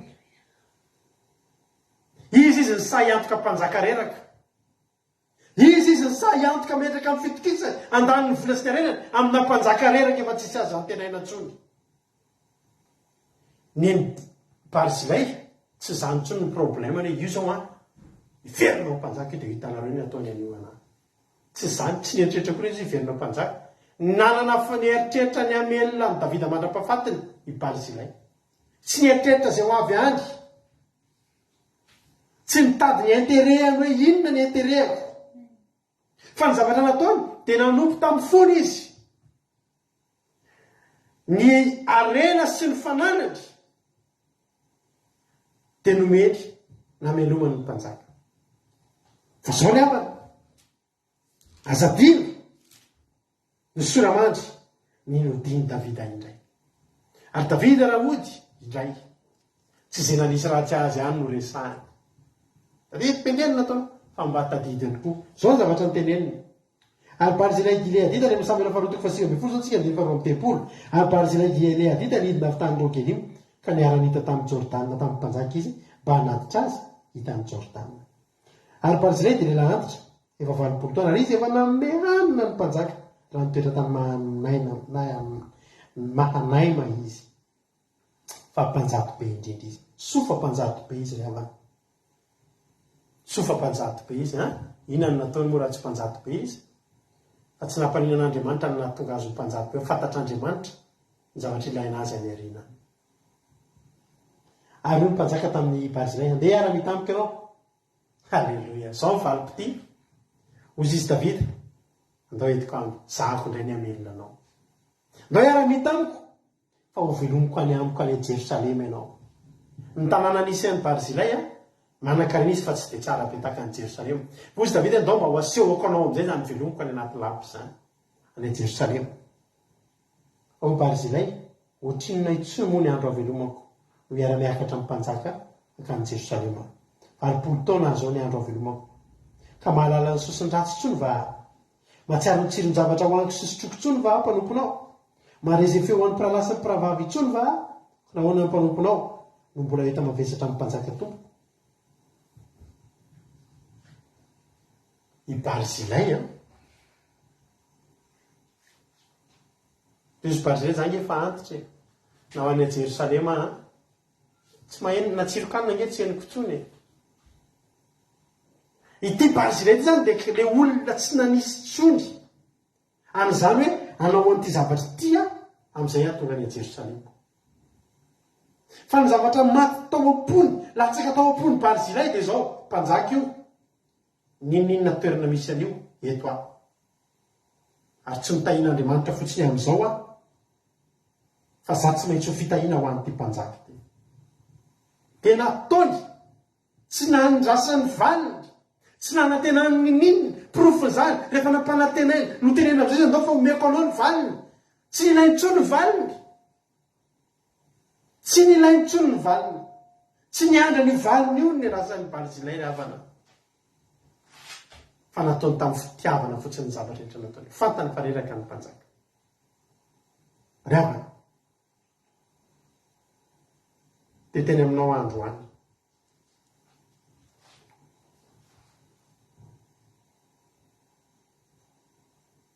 Ny mpanjaka dia tsy maintsy miverina mody. Hoy ny amin'ny asan'ny apôstôly asan'ny apôstôly toko voalohany 2:20. Asan'ny apôstôly toko voalohany 2:20.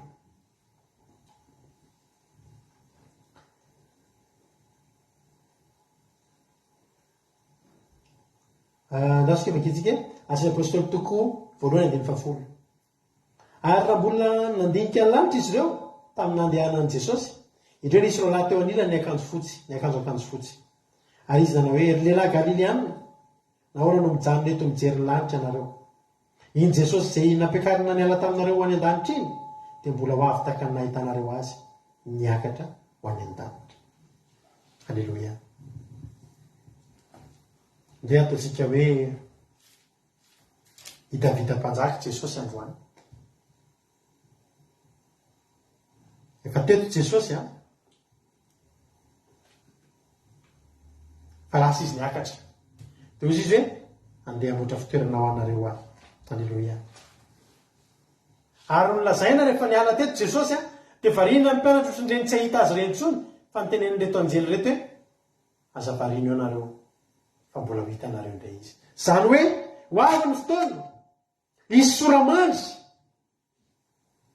dia niverenan'i Jesosy indray tahaka nyity nodiny Davida indray ity. Amin'izay fotoana izay rehavako dia ho adinina daholy ny tsirairay avy izay nanana fifandraisana tamin'i Jesosy. I Zadoka sy Abiatara dia endrikitsika mpanompon'Andriamanitra mpisorona.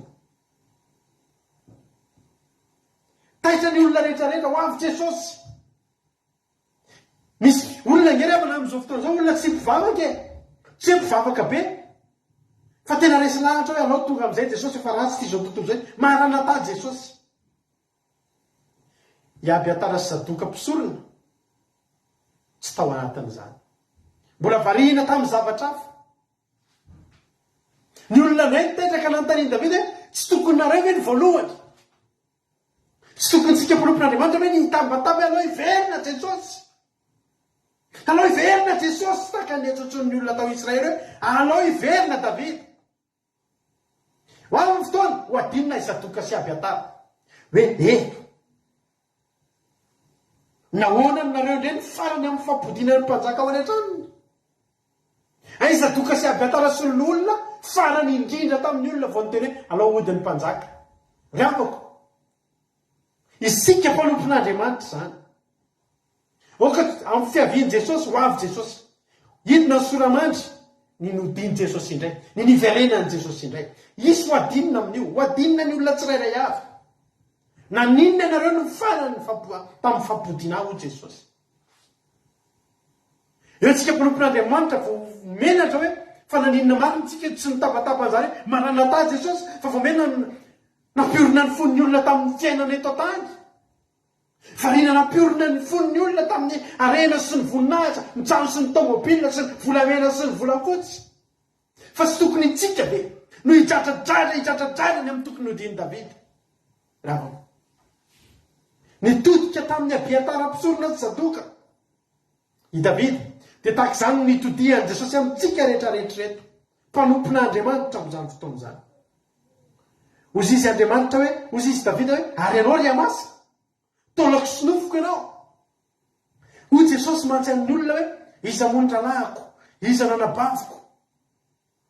Tsy marisy ny ralahako ao ivelany ao alatrano fa izay manao ny sitrapon'ny raiko. Isika reto koa dia mbola amasa, isika reto koa dia mbola taolana sy nofony Jesosy ry havana. Hoy Jesosy hoe raha nitsena anahy ianao dia ataoko komandany miaramila ny ianao. Alleloia, amen. Fa iamasa nitodika dia nandeha nanompo any Absaloma. Misy kristianina amin'izao fotoana izao nanompo an'Andriamanitra fa efa nitodika lasa nanompo any Absaloma. Ho amin'ny fotoana ho adinina izany olona izany fa taiza ianao naninona ianao nakany amin'ny Absaloma nefa ianao hoe tolako sy nofoko e. Alleloia, ianao hoe nanao sitrapony raiko taloha e, naninona ianao no nitodika tany. Ny olona fanefany Simei, be dia be ny Simei. Ireo olona hitanao maniratsira an'Andriamanitra amin'ny Facebook eny amin'ny réseaux sociaux rehetrarehetra manao tsinitsinina an'Andriamanitra eo. Misy olona dia tena mandany ny andro misy vao avy miasa dia manao live, manao vidéo amin'ny sora-potaka an'i Jesosy, manao vidéo hitadiavana hoe inona indray ny zavatra azo kritikena an'i Jesosy sy ny kristianina. Dia mitora-bato sy manozona fa Jesosy ke zao mbola tsy tonga. Ozy izy ny raha misy Jesosy maninona ny mahandro ohatr'izao ny malagasy, raha misy Jesosy maninona ny tahaka izao sy tahaka izao, ka Jesosy misy e. Raha mahery izy mahery e. Fa mbola lasa niakatra any amin'ny tendrombohitra oliva izy aloha. Ary mitomany izy niakatra tany. Tena teo ambony hazo fijaliana nafatesany. Ozy tokony olona zanak'Andriamanitra lahy. Satria ny olona neritreritretra zanak'Andriamanitra. Davida na dia niakatra tany amin'ny tendrombohitra oliva nitomany, mpanjaka ihany Davida ry havana. Ary zao mbola mody izy. Mbola mody izy. Manavatra anareo ary Simei. Tsy te ahita amin'ny fotoana hiavian'i Jesosy hidodidody ianareo hiaraka amin'ny lehilahin'i Joda sy ny Israely, ekohaka eo anatrehany. Fa amin'izany fotoana izany dia ho tara loatra Davida teto namela heloka satria nahoana ho fianarana ao antsika. Jesosy rehefa tonga eny amin'ny raha an-lanitra tsisy famelan-keloko izany intsony. Zao izy mbola afaka mamela heloka. Za matoky sy mino fa ty toro-teny dia ataon'Andriamanitra tonga eny antsofiny Simei rehetrarehetra mbola velona eto amin'izao tontolo izao. Reo Simei mpaniratsiran'Andriamanitra. Simei nahazo famindram-po tamin'izay. Zao nefa raha ny Simei raha tsy fantatrareo rehefa navelan'i Davida ny elony dia tsy hoe navelan'i Davida ny elony tsy niresahana intsony fa hozy Davida mantsy an'i Solomona rehefa ho faty Davida.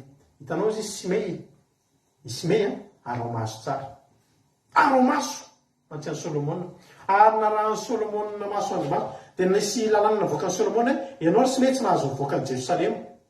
Zay no tsaziny. Fa mbola nisy fotoana elaela teny mbola nandika lalàna ihany Simei mbola mivoaka ny Jerosalema to dia nivonoa Solomona. Tsy olana tamin'ny Solomona intsony namono azy satria manina efa mena famitsoran-keloka. Mena famitsoran-keloka. Ry Simei. Ry Simei rehetrarehetra na iza toerana misy anao na eto a Frantsa na any Suisse na any Madagasikara na any Belzika na any Koet. Ry Simei tandremo fa mbola hodiny mpanjaka. Fitiavana anao ty toro-teny androany ty. Raha hidodododo ianao tsy amin'ny fiavian'i Jesosy eny amin'ny raha an-lanitra fa zao midodododo. Zao dia dana miakoaka, zao dia dana mifona fa hodiny ray mpanjaka. Hidina indray Jesosy dia olozy. Ary Mefiboseta ilay efa nalaina hiara-mihinana. Zany Mefiboseta zany ngeravany dia zao olona efa tsy nanana ho avy intsony. Kilemaina, nanana ny fahalemeny, malemy izy.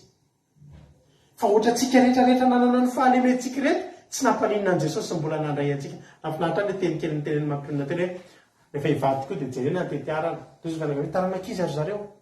Dia teneniko hoe taranankiray ny voanjo hoe.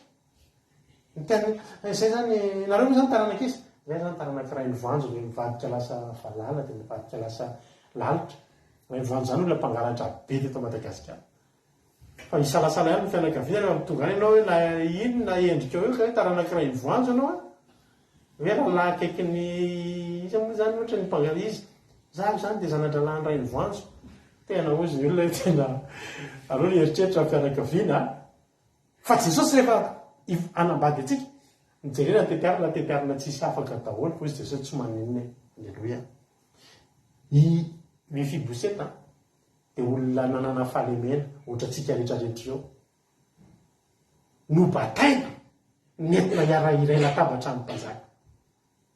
Fa rehefa tonga ny fotoana sy nanaraka amin'ny mpanjaka i Mefiboseta ary nialatsiny zany dia ny fahalemena nataony fialatsiny. Ho betsaka ny olona efa mba niraisina iray latabatra amin'ny Jesosy ihany fa tsy nanaraka azy. Dia hiteny zany olo zany ray zange voafitaka zange manan-kilemy zange voafitaka. Betsaka ny olona voafitaka amin'izao fotoana izao fa za miteny ianao. Misy fitaka be vava eo amin'ny tontolo ny ara-panahy amin'izao fotoana izao. Ary betsaka ny olona voafitaka tafalatsaka anaty fitaka ravana. Mieritreritra fa manompo an'Andriamanitra tsy manompo an'Andriamanitra. Za miteny an'izany matetika rehefa miteny dia matetika ahako mahazo an'ity teny teo mitsaratsara olona. Ny tena marina ravana dia zao mba nisinisy ihany zavatra efa voarainay efa hitanay sy tsapanay tena alevo zao fanomponan'Andriamanitra zao. Vetivenge ravana ny secret devoly mba efa mafatapatatra ihany. Zany nisy olona zao nisy voaingana nisy olona internet eo Facebook na izy nisy olona nividy zavatra dia velasa ny olona lasa carnet le vola. Fantatra ny antony ireny. Zay efa niresaka taman'olona tena mpanompo satana, tena mpanompo devoly, nanao sorona ny fanahiny. Dia mahafantatra zany ao Ambohidratrimo ao Ambohidratrimo misy dobo ohatra karazana lavadrano zay dobo fanompotsapy izy io. Dia ireo olona rehefa manao taky tamin'ny satana dia manolotra ny fanahy dia manoratra manao sonia amin'ny fanekena amin'ny randry amina taratasy hoe za dia efa mivatra zay dia menana azy avy zay efa niriny. Dia io rahalahy kely nataonay délivrance io olona tratran'izay. Dia rehefa te hanamboly azy zareo dia manapaka gazety atao mitovy be amin'ny vola ohatra atao mitovy amina 50 000 francs na 100 000 francs. Dia io vola io atao anaty sakosy. Nareo tsara ty fa secret mety mbola tsy hainareo ty atao anaty sakosy izy io.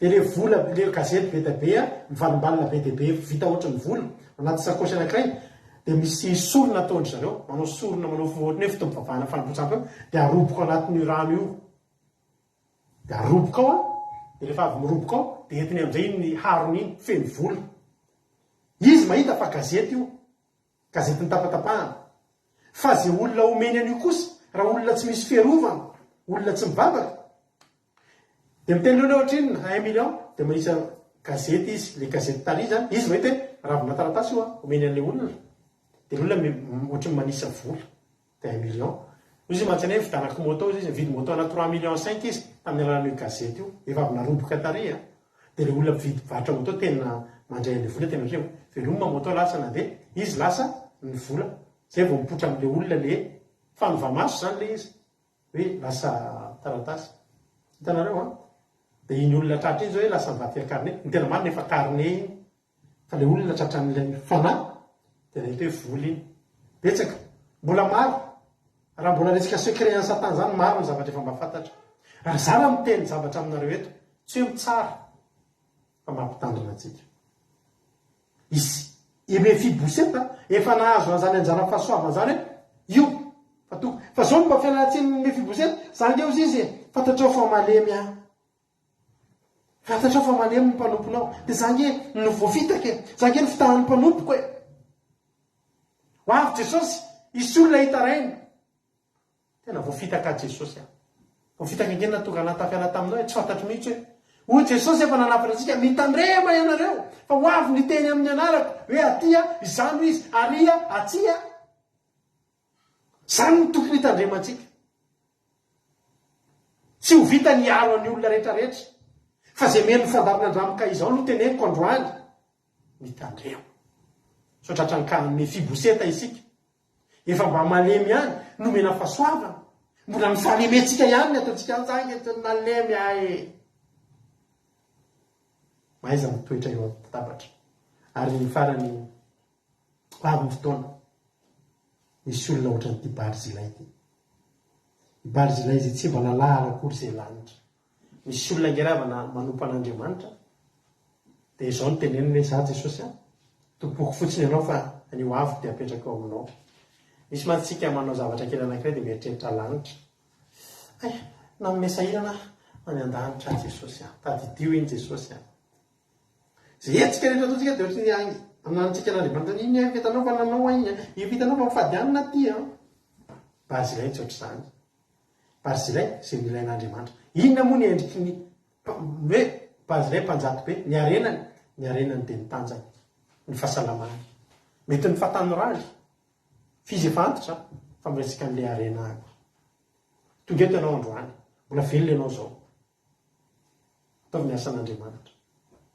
asa indrasanao tambiny aza indrasanao nininy fa ny tsara indrindra ataovy zao ianao ny afaka manana telefônina tsara tare ianao hitoriteny azo anaovana TikTok ny zavatra tsisy ilana azy ihany izao tenin'Andriamanitra manana fitaovana raitra sy avolenta ianao ampiasao an'Andriamanitra fandriana vilia bakoly vilany tany varitritika vary ordea ronono mandry tantely sy ny sisa ho zanakombo mifany rehetrarehetra tsy ny totaly ry havana Barzilay tsy ny totaly Barzilay fa rehefa tonga ny fotoana himpitana any Jordana hoy izy David ndafa hoentiko any Jerosalema ianao ho avy Jesosy anangona an'ireo Barzilay rehetrarehetra hipita ho any an-danitra zao ry havana voalazany ten'Andriamanitra teto fa rehefa tonga ny David aniva sy 10 dia nahavovoy teo ny lakana hipitany sy ny ankonany mpanjaka sy ny ankonany zany ary zay rehetra tiany sitrany dia asiany mipita tamin'io nanana lalana nomeny David lalana Barzilay hipita ao amin'io sambo ilakana io hoeny apita hoeny amin'ilay ataontsika le apita an'ilay lohansary efa fiaoriana ny toriteny fa tena hoe nomena fafahana Barzilay vokatry ny zavatra nataony tamin'ny fondy tsy nijereny tambiny tsy nijereny nininy misy David andao hoe toko mipita ny Jordana ianao hoe ny Jerosalema tsika misy Barzilay hoe inona tsy moa ny fiainako misy olona amin'izao fotoana zao mieritreritra an'izany satria inona tsy moa ny fiainako fa vita ny fiainako izy tsika rehefa lehibebe iny tsika dia misy problème mitranga toy tsika ny ange ny fiainako efa vita fa ny zanako ny jereko fa za miteny anao androany 20 taona ianao 70 taona ianao tsy mbola tapitra ny fiainanao fandalovana ny nalehantsika teto fa ho a Jerosalema ny tena fiainana ataovy ny asan'Andriamanitra manompo an'Andriamanitra mifonao ny fonao rehetra aza mieritreritra fa tsy verina io Jesosy io Barzilay ny havana everina fa tsy verina tsony fa zao ny teneny dia aty aminazany ianao Jesosy zao halleluia aty aminazany ianao Davida mpanjaka zao velomoko ianao ka zay mety aminao ataoko fa ity amiko ianao zao ny tsy fantany mbola hiverina indray ny mpanjaka hiverina ny mpanjaka aty teny aminao androany atao fi azo ny tananao atao atao fi azo ny tananao atao manompo an'Andriamanitra fa rehefa tonga mody indray mpanjaka io dia ho adinina tsirairehtsika rehetrarehetra na izana ianao dia ho adininy engane sikreto fa eo amin'izany toeran'izany Barzilay zany io Barzilay io tsara toerana indrindra teto tamin'ireo olona rehetrarehetra tsy misy zavatra ratsy nanadinana azy tonga dia hozy fotsiny io Davida Barzilay atao rehetiko miaraka amiko tsy miresaka zavatra be dia be Davida fantary Davida ny zavatra nataony tadidiny Davida ireo zavatra tsara no hoaniny tany an-tany efitra hozy Davida saika maty ratsy ianao saika tsy tavaverina mpanjaka ratsy ianao ndao tsy niteny ntsony izy nahoany nareo nitotro zao taiza ianao tamin'izao manino nareo tsy tonga hozy zao Barzilay da miaraka amiko halleluia avy Jesosy hitany zavatra ataonao io tsisy miafina aminy io zavatra ataonao hatrany amin'ny takotakony io mamelona azy ange tsika io ry havana tsika aminao asan'Andriamanitra ika havana manome sakafo an'Andriamanitra varitritika sy vary ordea didio manao asan'Andriamanitra ianao manome sakafo an' Jesosy ianao io velona izy ao an-danitra ao velona ny asan'Andriamanitra androany zao 5 nareo ny velomina teto zava-dehibe nke zany zava-dehibe zany zao ry havana malala andaontsika androany tena hoe anao taka ny Barzilay andao mentsika sakafo Jesosy andao anao asan'Andriamanitra andao tena anao asan'Andriamanitra tsika andao tsitsitsitsitsy fa tsy maintsy mbola hiveriny mpanjakatsika io Jesosy miveriny eo mitediaviny ianao halleluia Barzilay andao hiakatra andao andeha efa io ny lakana mivoivoy ny lakana raha mpanjaka tsy verina moa ry havana tsy manina angena tsiratsiraina foana fa ny olana mpanjaka mbola mody indray Davida avovoizy ny lakana hiampitanao sy ny mpanjaka ozy izy Davida mpanjaka atao mivoivoy ny lakana andalo hoe zasy ny mpanompo sy izay sitrako halleluia anisan'ny sitra ny Barzilay tsy nety nandeha fa za miteny anao hoe andaotsika andeha halleluia andaotsika hiakatra any amin'ny tena izy ry havana tsy maninona na miteny olona hoe tsy mamaly vavaka tsony zany Jesosy zany mampalahelo tsy mahatonga tsy mampiova fiainany zany zany Davida ny fahitan'ny olona ny Davida ny 70 olona tamin'izany nahitany Davida hoe mpanjaka efa tsy ilana azy tsony Barzilay tsy neritreritra zany ozy Barzilay tsy tia Davida mpanjaka tsy avelako reraka fa mpanjakako hovokisako fa mpanjakako verina tokoa mpanjaka nahita tombo indrindra tamin'izany Barzilay zay tsy nisy fifanaisany tamin'ny Davida hatramin'izay tsy nisy fifanaisany efa Davida tonga tany efa nafantany fankalala tamin'izany Barzilay fankalala tamin'ny Barzilay tao anatin'ny mafy ary tao anatin'ny mafy no tsy nanarimy Barzilay azy zao anatin'ny mafy angeravana ny filazantsara ao daholo na ny mpanompo sampy na ny ate na ny piskidy na ny mpamosavy na ny mpaniratsira fotsiny tsotro zao fa avalo ny filazantsara daholo rey marary ny filazantsara fa ianao hifidy Barzilay sa hifidy Mefiboseta sa hifidy Simei sa hifidy Amasa sa Isadoka sa Abiatara raha za manokana hosory a Jesosy andreo mba ho Barzilay indray amoky ny mpanjaka ny tany rehetra. Mitahiny tompany antsika rehetra. Matoky a fa voarainao zany afatra zany androany. Ivavaka tsika amin'izao fotoana izao. Jesosy malala misaotranao zay a fa voatory tetondray ny afatra androany. Mino a Jesosy malala fa tafepita tany aminay tsirairay avy izany afatra izany. Anositra Barzilay maro indray ianao eto androany. Dia taio Jesosy. Halleluia. Mba tsy mba hisy aminay reto no adinina ny amin'ny kitoto izay ataonay raha mbola ao an-danitra ao ianao. Mbola tsy tonga ny fanjakanao fa ho avy tsy ho ela zany Jesosy. Egna mba tsy izay reto no adinina tahaka ny Zadoka sy Abiatara. Mba tsy ho adinina tahaka ny Simei sy Yamasa.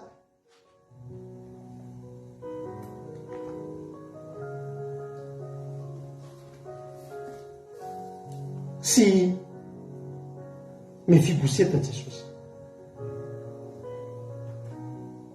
Ahoaka izay rehetrarehetra eto mba ho tonga eo amin'izany tanjona izany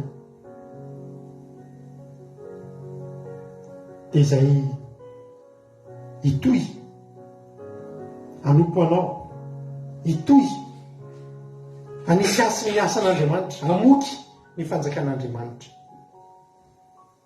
Sotra Jesosy malalo.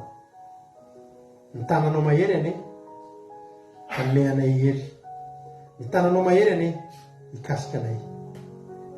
Mba tsy ho andinina izahay ao ny fotoana tongavanao Jesosy. Tsy maintsy mody ny mpanjaka, tsy maintsy miverina indray ny mpanjakanay.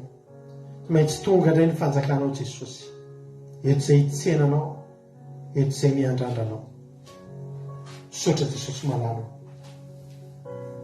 Halleluia. Amen.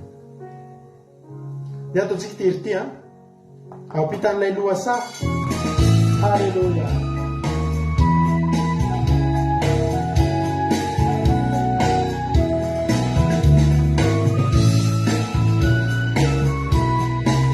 Halleluia. Izy ny lakana ivoivoy ampitananao. Halleluia.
Ipanuto mi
dia miasa an-dralatojo amin'izao fotoana izao. Halleluja, tain'i Jesosy pasteur dia taintsika tsirairay avy tonga amin'izao vavaka sabata masina izao dia ary-vavaka tsika. Halleluja, misotranao izay Jehova malala, misotra ray masina tsara indrindra miso sabata masina mbola omenao anay izao. Misotra Jesosy satria na dia betsakara ny hoe mety fakapanahy amin'izao tontolo izao hoe deriderety zay navanao tonga mbola mitandrina sabatana masina izao dia ankalazaina sy dia rainay ianao satria tena hoe matsiaro sambatra izay nafahana atao maty maro tamin'izany mbola ahafahana mitandrina sabatana izany ary mbola tsy hoe navahana fotsiny mbola namenao indray teninao mamy androany zay tena hoe ampifefitra any aminao toary tena hoe tonga anay tena hoe hiazakazaka andranesanay tonga anay tena hoe anaraka ny sitraponao Jesosy akaty zahay tena hoe tehirizo ty zahay tena hoe amehoery osolo mba ho tena hoe varazilay anao zay Jesosy malalo tena hoe sakantso analomasina zay mety fakapanahy zay mety hoe tsy afahanay manatafiraka ny sitraponao dia tena hoe misotra Jesosy malalo misotra tena hoe matsiaro sambatra zay fa mbola teneninao mbola anarinao mbola omenao teny mamy foana makasitraka ray masina tsara indrindra amin'ireo mpanomponao na ataonao fitaovana na mpitondrainao zany teninao zany Jesosy malalo osory foana izy Jesosy osory foana ny tena loka mivavany Jesosy osory foana izy Jesosy tena hoe azo hery hitondra ny taisy tantana Jesosy malalo amin'izao asanao masina izao fa tena hoe barisilay mahery baka tena hoe nangona nikelinao kareo zay nienja any androany Jesosy malalo na mbola iaina any anatin'ny YouTube mety ianany lanin'ny connexion indray Jesosy malalo tsy naheno tsara mbola iaina amin'ny aoriana zao androany zao dia tena hoe mehoery Jesosy malalo tena hoe kasimo fony tsirairay avy tony tanylonaka Jesosy malalo amovoa tsara ny anatin'ny fony tsirairay avy ny zany teninao zany dia makasitraka Jehova malalo makasitraka masina tsara indrindra misaotra ny amin'ny fanatrianao fotoananay androany misaotra ny amin'ny tsirairay avy tonga teto dia matoky sy mihitsy Jesosy fa zany teninao zany anay tena hoe teny mpiainanao amin'ny tsirairay avy teny tena hoe ampifikitra ny tsirairay avy aminao dia makasitraka Jehovah malalo fa mikasika izany indray izay androany dia voninahitra ny eo atolotra eo no mandrakizay. Halleluia, amen. Halleluia. Halleluia. Dia misaotra betsaka aminao zay Jesosy fa mbola eto ndraiky Jesosy misaotrany amin'izany toriteny izany satria tena hoe mampahery any indray Jesosy mampianatra ny indray Jesosy ary leralera Jesosy mampiomana Jesosy vita Jesosy miverina indray ko maika ave Jesosy fa ianao olona za natananteniny dia mbola tavaverina indrindra fa ianao tompon'ny hery sy fahefana Jesosy hoverina ianao Jesosy dia tena hoe rehefa tafaverina ianao Jesosy dia tena hoe angatahako ny toepona rehetra rehetra Jesosy mahatsotahaka ny Abiatara zany hoe mpananaovana somiany mpanarovana ihany nefa dia tsy nahatsiaro akory tokony izy teny voalohany indray no miandry Jesosy egnany ambatsoa aminay zany fanay reto ny tena hitsenanao tena iantso antso hoe Jesosy tonga ihany ianao. Alleluia.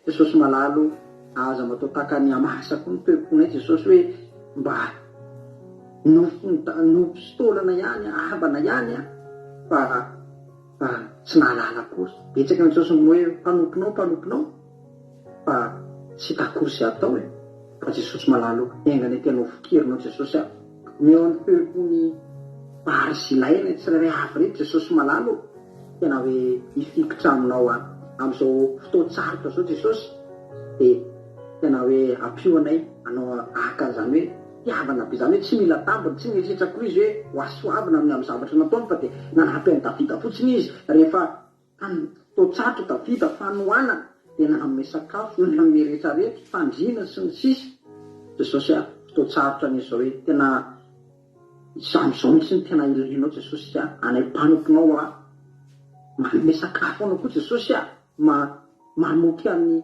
olonao Jesosy betsaka no tokony mbola hoe aheno zany teninao zany Jesosy betsaka no tokony mbola ho tonga saina Jesosy mbola betsaka ny tsy naheno tenao ny ambany vohatra sy ny sisa any Jesosy tena hoe aparitao Jesosy tena hoe sivy génération tena hoe manompo anao Jesosy tena hoe sifoazam-panahy tena hoe isy ranorana faraparany Jesosy tena hoe anao nikasika ny fanahany any Jesosy ho lasa tivavaka ny olona ho lasa tena hoe mizara toriteny mba tsy mamenatra tsony zany mizara toriteny tsy mamenatra zany tsoro vavolombelona fa miteny Jesosy mitantara ny fahatsaranao ary raha manao an'izany ane tsy eritreritra foana hoe vanao zavatra kely dia hoe ho asoavinao sy ny sisa fa tena hoe anao ampitiavana. Alleluia. Tahaka ny nataony vary sy ilay tena nanao ampitiavana Jesosy betsaka ny Jesosy ny nataonao taminay tahaka nataony Davida tamin'ny Mefiboseta tena hoe olona malemy fanatsangany teo dia arany sakafo foany teo amin'ny latabatra nomena voninahitra fa Jesosy ohatr'izany koa no nataonao taminay dia niendrika anao Jesosy ny mba anay koa mba manao zavatra ao anao mamahana anao dia ampio Jesosy anay anana zany toepo zany tena hoe toe-tsaina tena ahafahanay mandroso meo hery sanjaka fa ahafahana hosory anay tsirairay avy reto ahafahanay tena manao ny asanao. Alleluia. Dia voninahitra teo anao Jesosy fisandratana teo anao tena tiana ianao Jesosy. Alleluia. Amen. Alleluia. Makasitrikazany raha menadatsika tanatin'ny vavaka izay nentsika teto androany misaotra azy ireo ary dia Andriamanitra manankirepasoavina hamary fitia atsika tsirairay avy samita iny tompo daholo anao ira fiderantsika vitsivitsy amaranamparanatsika ny fotoana amin'ity androany ity isaorantsika n'Andriamanitra misaotra anareo menadady dia Andriamanitra manankirepasoavina ny hamary fitia anareo dia mitombositra dia mitombo fahasoavana hatrany isika tsirairay avy andao ary anao ira fiderantsika amaranamparanatsika ny fotoana amin'ity androany ity ho an'Andriamanitra rerany ny voninahitra. Halleluia. Amen. Miaraka amin'ny groupe zay maresitsika rehefa tsika ty fiderany ity dia hiditra miaraka amintsika eto ny groupe zay maresy ao anatin'izay. Halleluia. Tsy maintsy manana fotoana fomba mahafinaritsika anao ny fifaliana. Halleluia.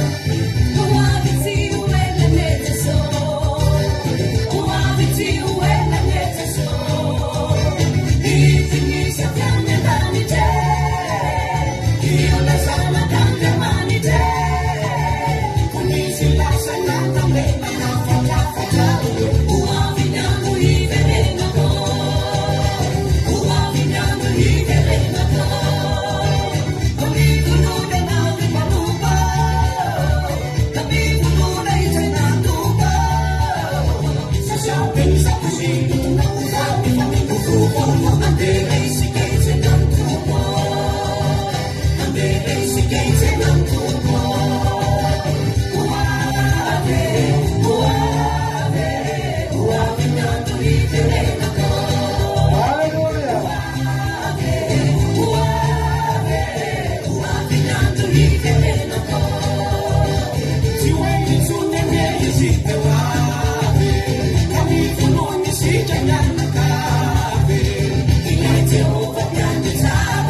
vida. Anatina tikereza.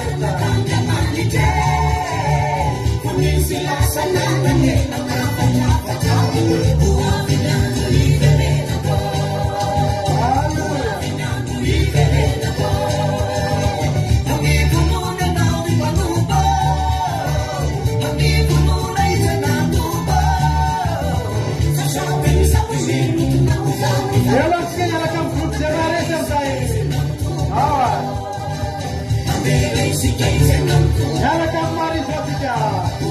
Yara ni okoro.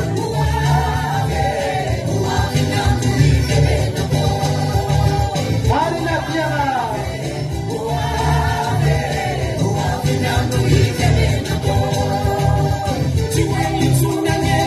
Yara. Samona sijana makawe. Dinete over pendisana. Yara Tatiana, Madagascar.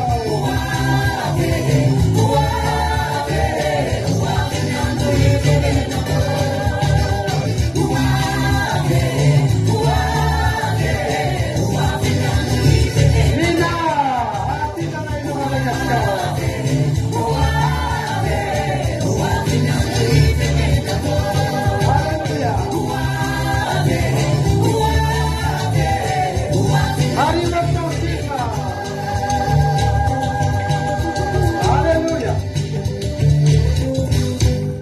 Haleluya. Mahafinaritra koa sy niriny a. Mbola eo ihany tsika miaraka amin'ny groupe zay mazy anao hira anankitelo tsika amaranantsika amin'ny fotoana androany hira anankitelo a. Ny hira roa fidinay aty dia ny hira ray farany amaranantsika azy dia nareo zay mangataka fa aleo rehefa mitenanareo zay mangataka hira vao mandefinareo a fa tsy zao dia zao akory. Samy mivonina zany dia rehefa mitena hoe top hoe mangataka hira samy mandefa dia zay tafiditra voalohany a no hira ataontsika rehefa aveo mbola tsy zao aloha a. Ndao aloha hira anankiroa zay atolotsy mampionina atsika eto a no entitsika dia ny hira ray farany a amaranantsika ny fotoana dia zay irangatahanareo any.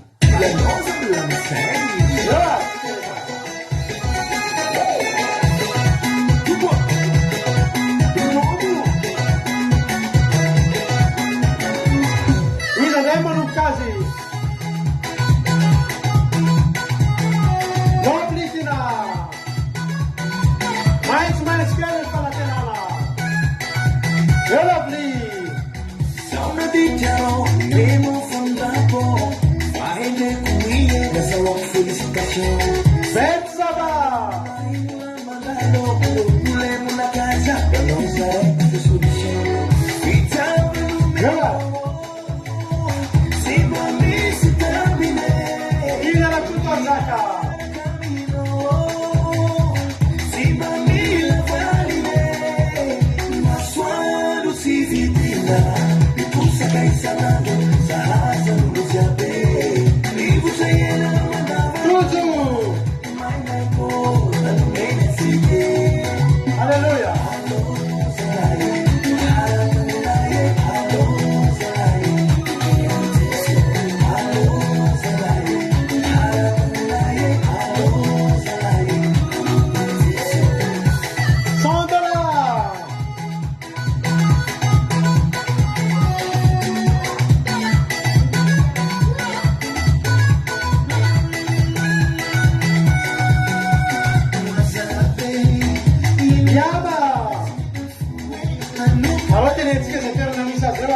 Chiama. Alleluia.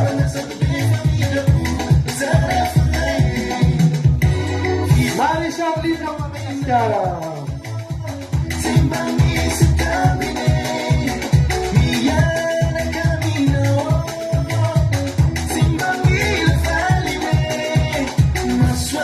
Casa Cavalala da Franza.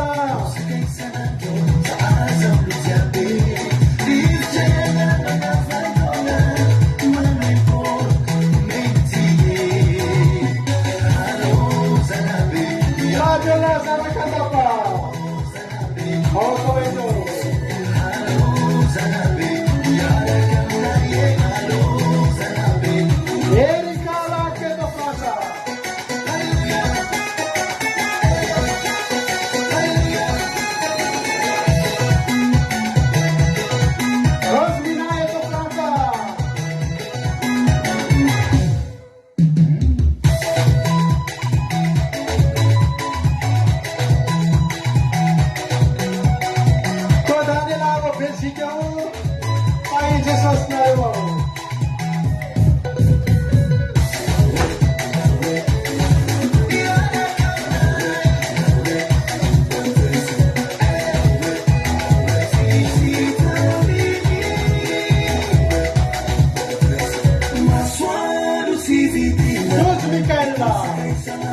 Sari Sharlina. Sari Chamalala.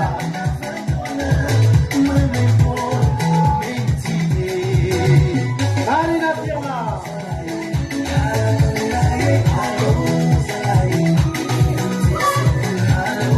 Sari Show. Aux États-Unis. Sari Natiana au Canada. Alléluia. Olha, misy ravia moa tena fito? Hira ray sisa. Awary izy zany mangataka hira. Izay fangatana hira miditra voalohany ary ny ataontsika maranantsika amin'ny fotoana.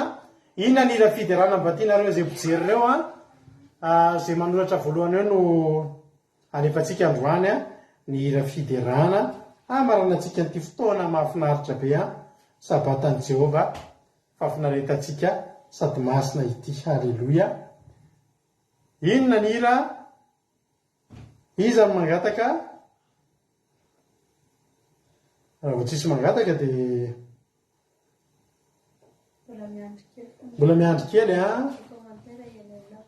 ao ary miandrytsika. Samy mijery tsika inona no fiderana misy mangataka ao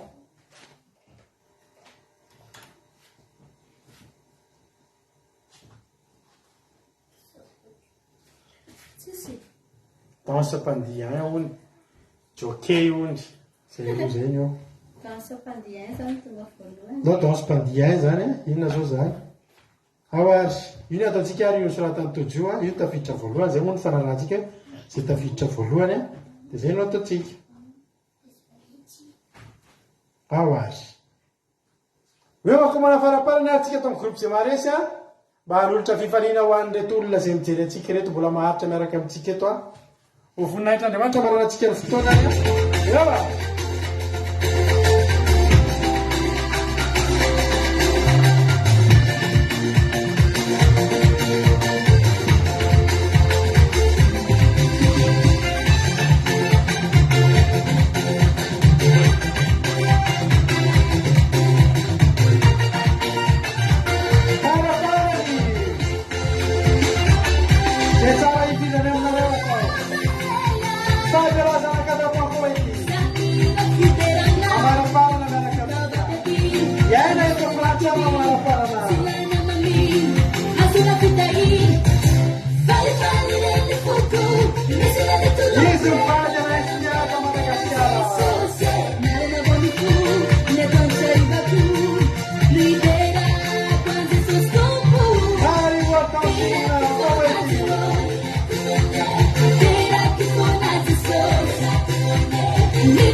radio poi radio anche durante sempre quando fa un momento sapevo aqui radio sabita yang tu tahu sekali cepat saja nak kita tahu so kan ada yang tahu lagi tu orang di macam punai tu tutur nazu pada sini semua masa bea bila ni nak kita selesai ya kita mana jawab atau dia berjaya ya sesi nak kita suruh kita awalnya ada masa